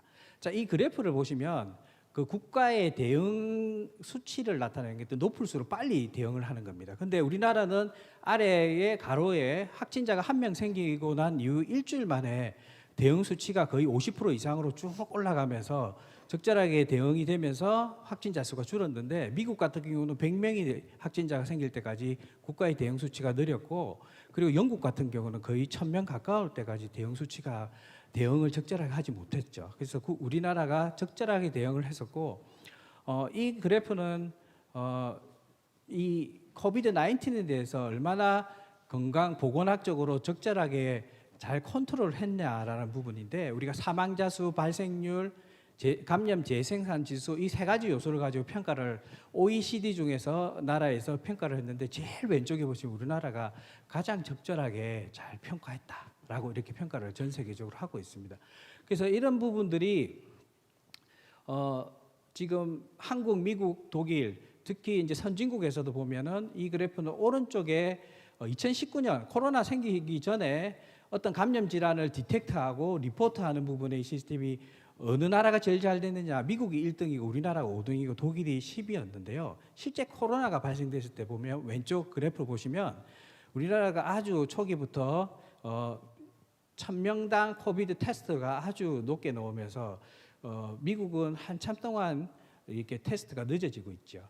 그래서 우리나라가 초기 대응에서 아주 적절하게 특히 K 방역에서 테스트, 트리트먼트, 트레이스 이 부분들이 아주 적절하게 됐습니다. 그래서 이런 부분들이 결국은 해외에서는 정말 한국 정부가 투명하게 국민들하고 소통을 하고 그리고 검사 속도 그리고 양 이런 부분이 엄청난 능력을 가지고 있었고 호주 내무장관 같은 경우는 명백하게 발전된 의료 시스템을 한국이 가지고 있다라고 이렇게 이야기를 하는 거죠. 그리고 미국의 청문회 할 때도 모든 표준 비교를 한국의 검사 수, 뭐 선별 진료소 수, 뭐 확진자 수 이런 부분을 계속 미국 청문회에서도 비교를 했죠. 결국은 한국이 매우 빠르고 광범위한 검사 비용도 아주 저렴하게 했다고 BBC에서도 이야기를 하고 있고요. 결국 뭐냐면 지금 엄청난 무료 광고 홍보가 됐다는 거죠. 그래서 전 세계에 정말 한국의 뛰어난 의료 인력과 기술 그리고 의료 시스템을 그냥 무료로 홍보한 거나 마찬가지라고 생각합니다. 그래서 아마 에이전시나 아니면 그 현지 의료기관에 코로나 이전보다도 지금 다시 컨택을 해보시면 아마 많이 달라졌을 것 같습니다. 그래서 코로나 이전이라고 쉬고 있으시지 마시고 정말 시장을 조사를 하시고 정말 뚫기 위해서 노력한다면 너무 좋은 지금 환경을 만들었을 것 같고 그리고 더더구나 많은 외국의 언론에서 코로나 이후 어느 나라를 방문하고 싶습니까?에 한국이 아주 상위 랭킹이 되어 있습니다. 그래서 물론 다이너마이트의 방탄소년단이라든지 뭐 기생충의 영화라든지 각종 여러 영역에서도 이렇게 한국이 독보적으로 나오면서 영향을 미치고 있기 때문에 이런 부분들을 고려한다면 기존에 우리가 미용이나 성형 중심의 의료 관광 물론 이 부분도 더 발전해야 되지만 이 부분뿐만이 아니라 높은 의료 수준을 요구하는 암 치료 또는 수술을 요하는 부분 그리고 고부가 가치를 가지는 여러 가지 진단 툴을 가지고 할 수 있는 의료 기술을 활용한 그런 고부가 가치의 의료 관광 상품을 지속적으로 개발하고 지금 코로나 종료 전에 준비하는 시간을 가지는 게 좋지 않을까. 또 의료 관광은 의료뿐만이 아니라 관광이죠.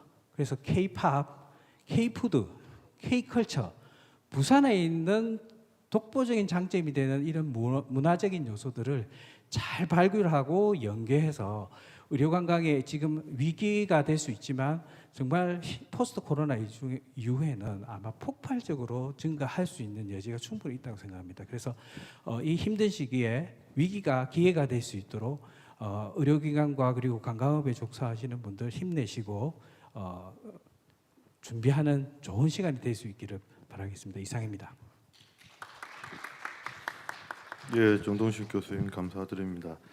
그 많은 자료와 정보를 제공해 주셨는데요. 우선은 제가 좀 궁금한 게 사실 지금 여러 가지 이러한 외국에서의 칭찬이나 이런 부분은 어떻게 보면 코로나 초기에 저희가 대응이 좋고 하는데 근데 시간이 경과될수록 저희도 계속 이렇게 환자가 계속 줄지도 않고 혹시 저희가 아직도 그 코로나 방역 모범 국가로 외국에서 그렇게 생각하고 있는지가 좀 궁금하고요. 예.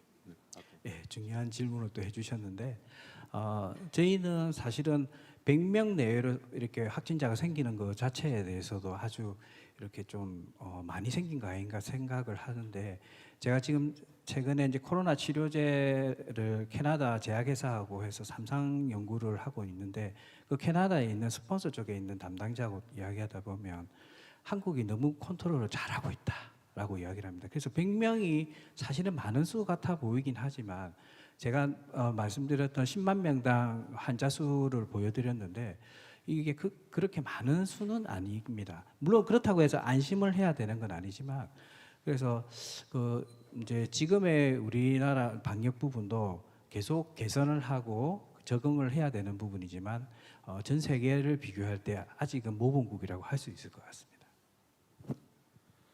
그래도 뭐 항상 보면 환자 수에 보면 꽤 많은 비율이 차지하는 게 해외 유입 환자인 네. 것 같고요. 네. 어떻게 보면 정부에서도 특히 전문가 입장에서는 해외 유입 차단이 하나의 중요한 방역 지금 작업인 것 같은데요. 어떻게 보면 의료 관광 입장에서는 해외 유입 차단이 되면 결국은 줄을 수밖에 없고 오히려 지금 여러 가지 대만이나 태국 등 이러한 방역 모범 국가인 경우에는 아예 국경을 다 차단하고 이렇게 해서 성공적인 네. 사례가 보고되지 않고 있습니까? 그래서 교수님 생각에는 어떻게 해서 이렇게 해외 유입 환자를 조금 잘 관리하면서 또한 의료 관광을 조금 늘릴 수 있는 이러한 혹시 방안이 있는가 좀 일단은 지시 뭐 부탁드립니다. 제일 좋은 방법은 효과적인 백신과 치료제가 개발되는 게 제일 좋은 방법이긴 하지만 과연 이 코로나19 백신이 효과적인 백신이 나올 수 있을 거냐라는 부분은 상당히 이제 걱정이 되고 추후에 데이터들을 결과를 봐야 되겠지만 그리고 치료제도 마찬가지고요. 그래서 어쨌든 나오게 되면 많은 도움이 될 것 같은데 어쨌든 러시아에서도 봐도 러시아 쪽에 유럽 쪽은 상당히 많이 생기지만 다른 쪽은 또 많이 생기지 않는 지역도 있긴 있더라고요. 그래서 이런 나라들을 볼 때 기존에 가지고 있던 의료 관광 대상자 국가를 기존 가지고 있던 국가로는 국한하지 말고 좀 새로운 나라들도 한번 좀 개발을 해보고 그리고 그 나라들이 진짜 코로나19의 발생률이 떨어진다면 그런 나라부터 조금 좀 해볼 수 있지 않을까라는 소망을 가져봅니다. 그래서 아마 내년에도 조금 쉽지는 않은 상황이고 내후년쯤 되면은 조금 숨통이 트일 수도 있을 것 같긴 한데 어쨌든 이런 위기 상황에서 좀 여러 가지 또 의료 관광을 올 수 있는 국가들을 폭을 좀 넓히는 그런 작업들이 필요할 것 같습니다. 예, 교수님 강의 감사드립니다. 조금 민감할 수도 있고 이렇게 실제적인 질문일 수도 있겠는데 네. 러시아에서 이제 푸틴 대통령께서 말씀하셨던 그 백신 예. 있지 않습니까? 네. 그 러시아 백신이 이제 그걸 맞는 사람들이 늘어나고 그러면 네. 러시아 환자분들이 이제 만약 들어올 때 나는 그 백신을 맞았다. 이제 그렇게 하면서 격리라든지 여러 가지 문제들에 대해서 이제 말씀을 하실 수 있는데 그런 부분에서 교수님 생각 어떠신지 그리고 실제 뭐 질병관리청이라든지 전체 국가적인 측면에서는 그런 부분 어떻게 생각하고 계시는지 그게 좀 궁금합니다. 일단은 러시아 백신에 대한 데이터를 전문가들이 좀 확인할 수가 없는 상황입니다. 그래서 그 백신에 대한 효과도 중요하지만 또 안정성 이런 부분들이 과연 있는지가 이제 명확하지 않기 때문에 백신을 접종했다 해서 러시아 분들이 접종한 분들을 받는 거는 좀 위험성이 있을 것 같고요. 그리고 이제 이 효과가 100% 있지 않기 때문에 결국 백신 접종을 해도 어느 정도는 또 발생이 될 수 있는 포션이 있기 때문에 좀 이런 부분들은 방역하는 국가 입장에서 좀 더 촘촘히 할 가능성이 많습니다. 그래서 의료 관광 부분을 하는 입장에서는 그렇다면 이분들이 과연 현지 국가에서 코로나 검사를 하고 또 입국했을 때 우리나라에서 검사를 하고 이 격리 기간이 2주가 되는데 이걸 얼마나 줄일 수 있을지 이런 부분들을 좀 더 고민하고 그런 부분의 연구들을 좀 해보는 것도 좋은 방법이 되지 않을까라는 생각도 듭니다. 사실은 지금 많은 러시아 환자들이 특히 부산 지역에 오기에는 정말 하늘의 별 따기고요. 우선 항공편도 없을 뿐더러 비자 발급도 안 되고 또한 정말 오시는 환자분들을 모스크바 걸쳐 인천에서 부산 오는 이런 경로가 있는데요. 네. 제가 봐는 현실적으로 오기에는 불가능한 경우가 아닌가라는 생각도 듭니다.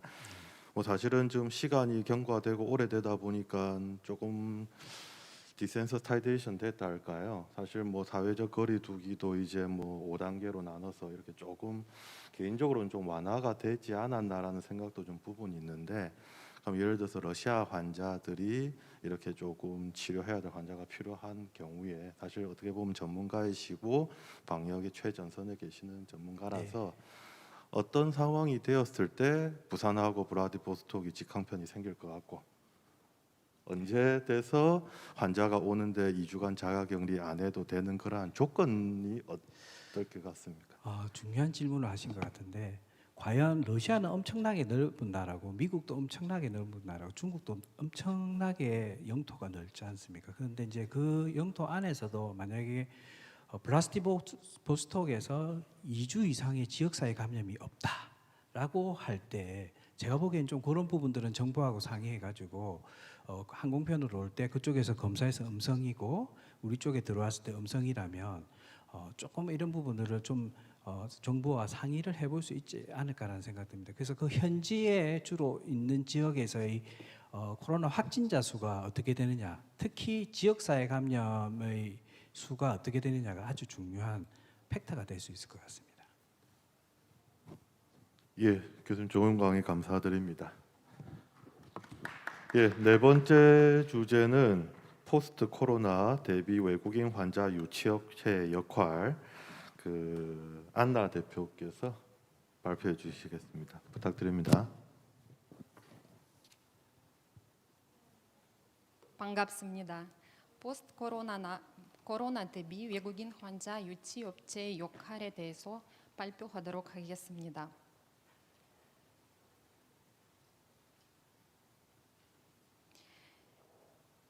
(2018년) 한국보건산업진흥원의 외국인 환자 유치 실적 통계를 보면 전국에는 1,500여 개의 유치 업체가 활동하고 있었고 30만여 명의 환자를 유치하고 있고 부산에는 142개의 유치 업체가 15,000여 명의 환자를 유치하였습니다.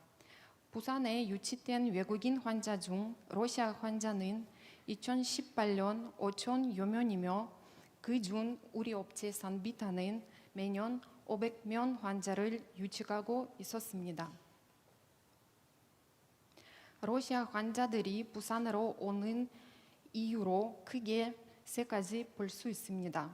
첫 번째는 지리적 이점, 가까운 거리, 따뜻한 기후, 이색적인 음식, 다양한 숙박시설, 관광명소 등 있습니다. 두 번째로는 우수한 의료 수준, 최신 장비와 시설, 합리적인 가격.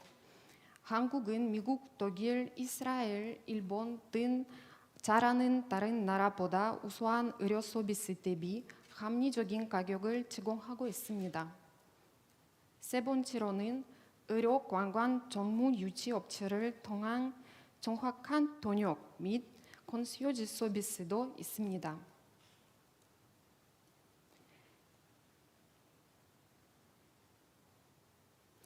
(2020년) 코로나 시대가 도래함으로써 유치업체는 큰 어려움에 맞닥뜨려 있습니다. 먼저 러시아 현지에서 비자 발급이 어렵습니다. 현재 러시아 당국은 신안의 경우 비자를 아예 발급하고 있지 않으며 중증의 재진 환자의 경우 온라인 비자 신청이 가능하다고 안내해주나 사실상 비자 승인을 입국을 해주지 않고 있습니다. 부산에서 치료를 받으셨던 기존 러시아 환자들은 입국을 기다리다가 러시아 내 다른 도시나 다른 국가에서 치료를 알아보고 있습니다. 두 번째로는 비자 문제뿐만 아니라 부산으로 오는 직항 노선도 막혀 있습니다.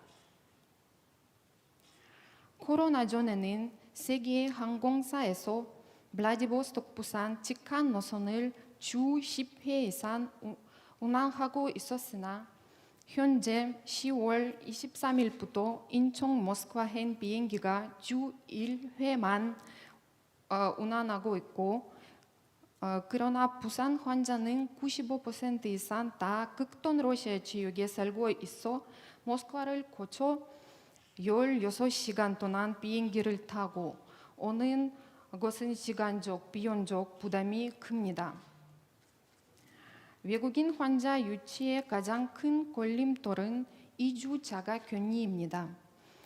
1박 10만 원 이상 이주 자가 격리 시 140만 원 이상 비용이 들며 대부분 보호자와 같이 오시는데 2인 동반 격리가 불가능하다고 합니다.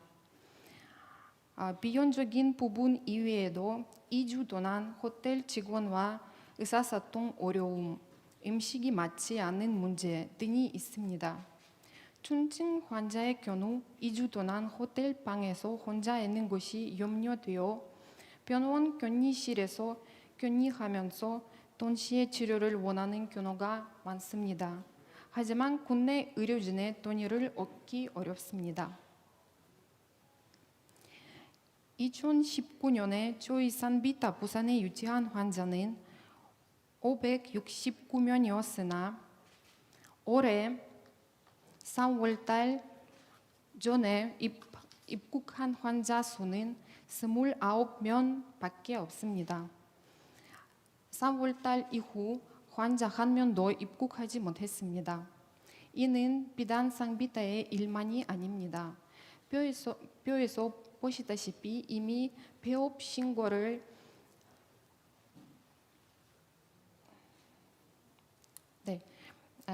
뼈에서 보시다시피 폐업 신고를 한 유치업체는 유지되고 있는 유치업체보다 3배 이상 많습니다. 지속되는 코로나 상황에서 경험과 현지 네트워크를 가진 유치업체들이 사라지고 있습니다. 코로나 이후 부산에서 치료를 원하는 러시아 환자가 오더라도 경험 없는 전문 유치업체들이 사라져 전문 통역 및 서비스에 대한 만족도가 떨어지는 문제가 발생할 것으로 예상합니다.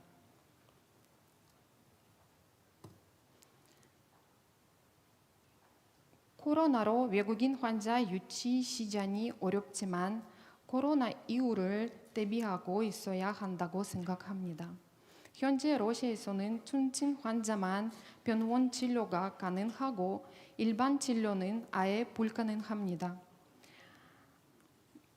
부산권 병원의 경우 정상적인 운영을 하고 있지만 러시아는 코로나 시대 이후에도 병원 정상화 오랜 시간이 필요할 것으로 생각합니다. 때문에 부산 입국 문이 열면 단장이라도 치료를 희망하는 환자들이 많이 있습니다.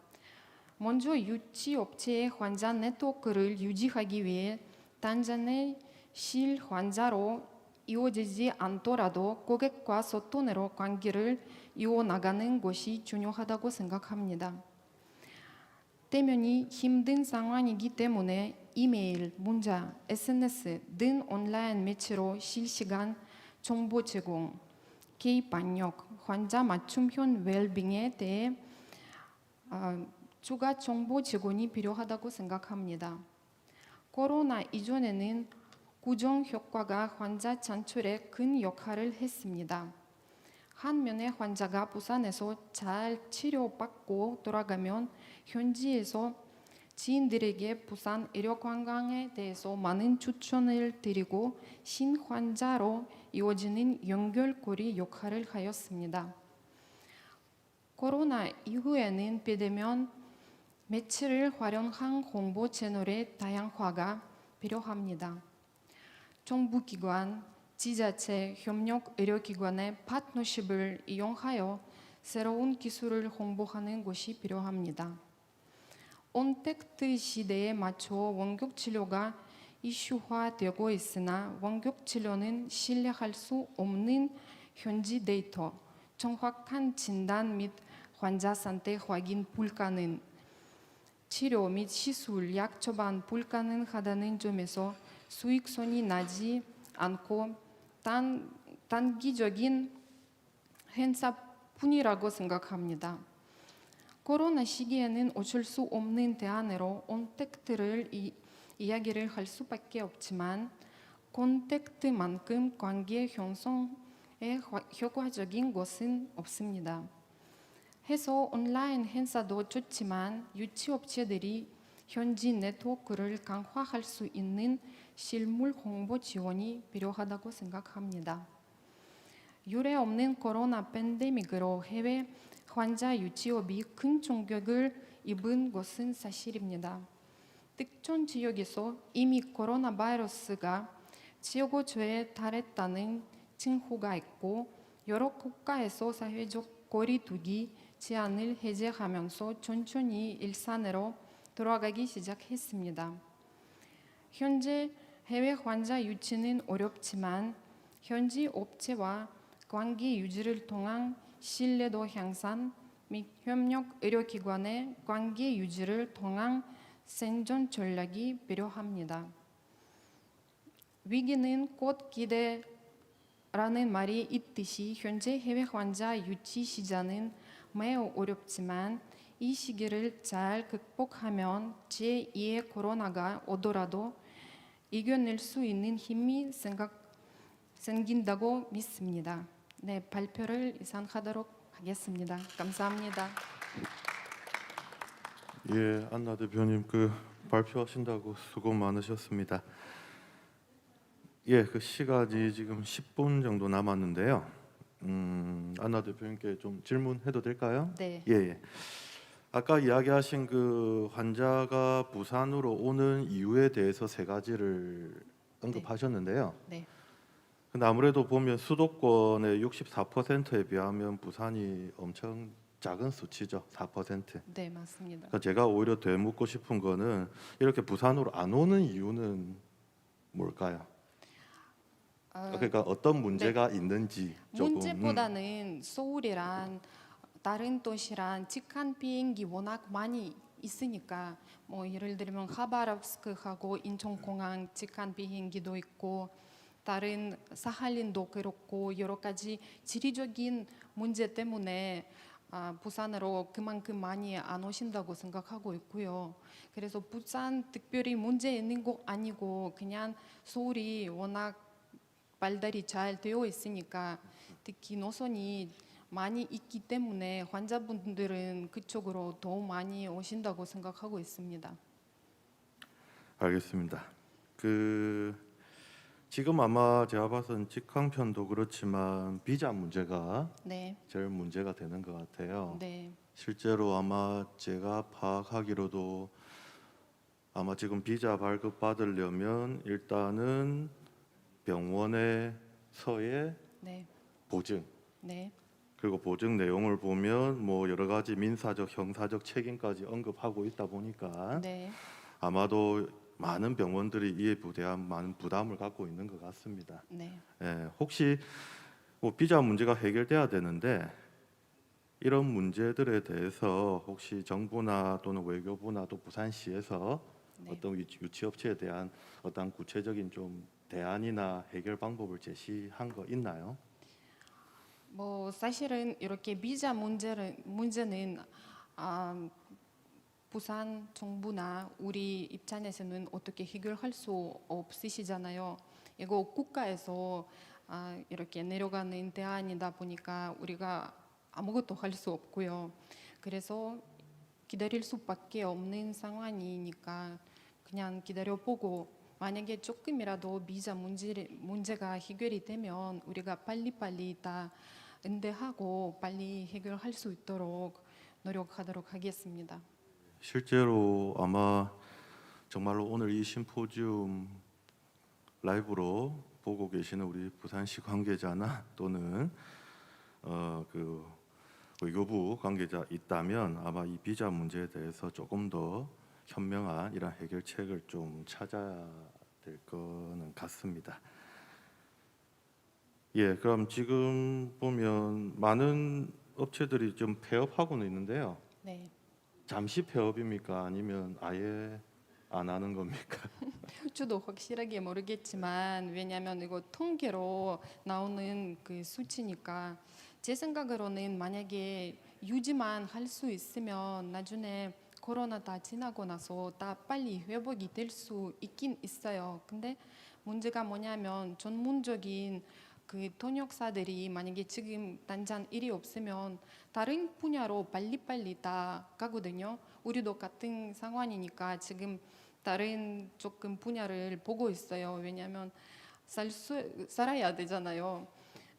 그래서 나중에 만약에 다른 분야로 넘어가고 그쪽에서 수익이 더 많으면 코로나 이후에 다시 못 들어와요. 안 들어와요. 그래서 그분들 위해서 지금 조금 도와줘야 될 것 같고 병원 측도 조금 이런 부분에 대해서 잘 생각해 주셨으면 좋겠고 예를 들면 지금 병원에서 여러 가지 시술이라든지 수술 돈이서 있지 않습니까? 그것 다 한글로 아니면 영어로 되어 있고, 근데 러시아 환자분이 오실 때 그거는 러시아 말로 번역되지 않으니까 통역사 직접 이렇게 말로 통역하니까 오류가 생길 수도 있고, 혹시나 문제가 생기면 나중에 서류가 제대로 번역되지 않다. 근데 사인했는데 어떻게? 그래서 이런 상황에서는 우리 에이전시한테 번역이라도 조금 일을 시켰으면 앞으로 더 좋은 서비스 제공할 수도 있고, 우리 쪽에서 살 수 있는 조금이라도 수익을 줄 수 있었으면 정말 고맙겠습니다.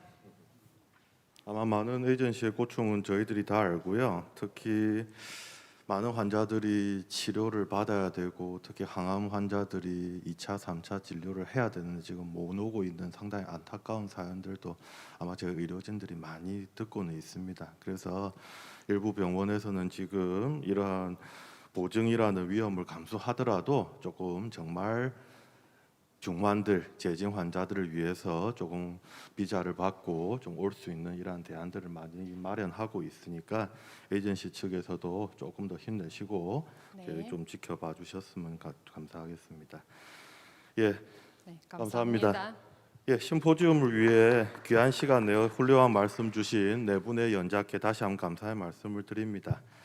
앞서 의료건강진흥을 위한 신 교수님의 제안과 또한 우리 안나 대표님의 아주 절실하고 현실감이 있는 이러한 조언과 의견들을 저희가 의료건강 종사하는 모든 사람들이 다 기억을 하시고 좀 더 고민하고 노력을 했으면 합니다. 그리고 황사영 부장님께서 주도적으로 하고 있는 이런 원격 진료도 좀 더 업그레이드 되면서 코로나 때문에 그 가치가 조금 더 이렇게 인정되는 계기가 됐으면 하고요. 그리고 우리가 자랑하는 K-방역을 통해서 안정성이 확보되고 보다 새로운 패러다임 구축을 통해서 이제 대한민국의 브랜드가 가치가 좀 더 향상되기를 기대하겠습니다. 포스트 코로나 시대 의료관광의 변화와 전망이라는 주제로 진행된 심포지움은 모두 마치도록 하겠습니다. 모든 연자분들 그리고 계시는 분 선생님들 감사의 말씀드리고 마치도록 하겠습니다. 수고 많으셨습니다. 감사합니다.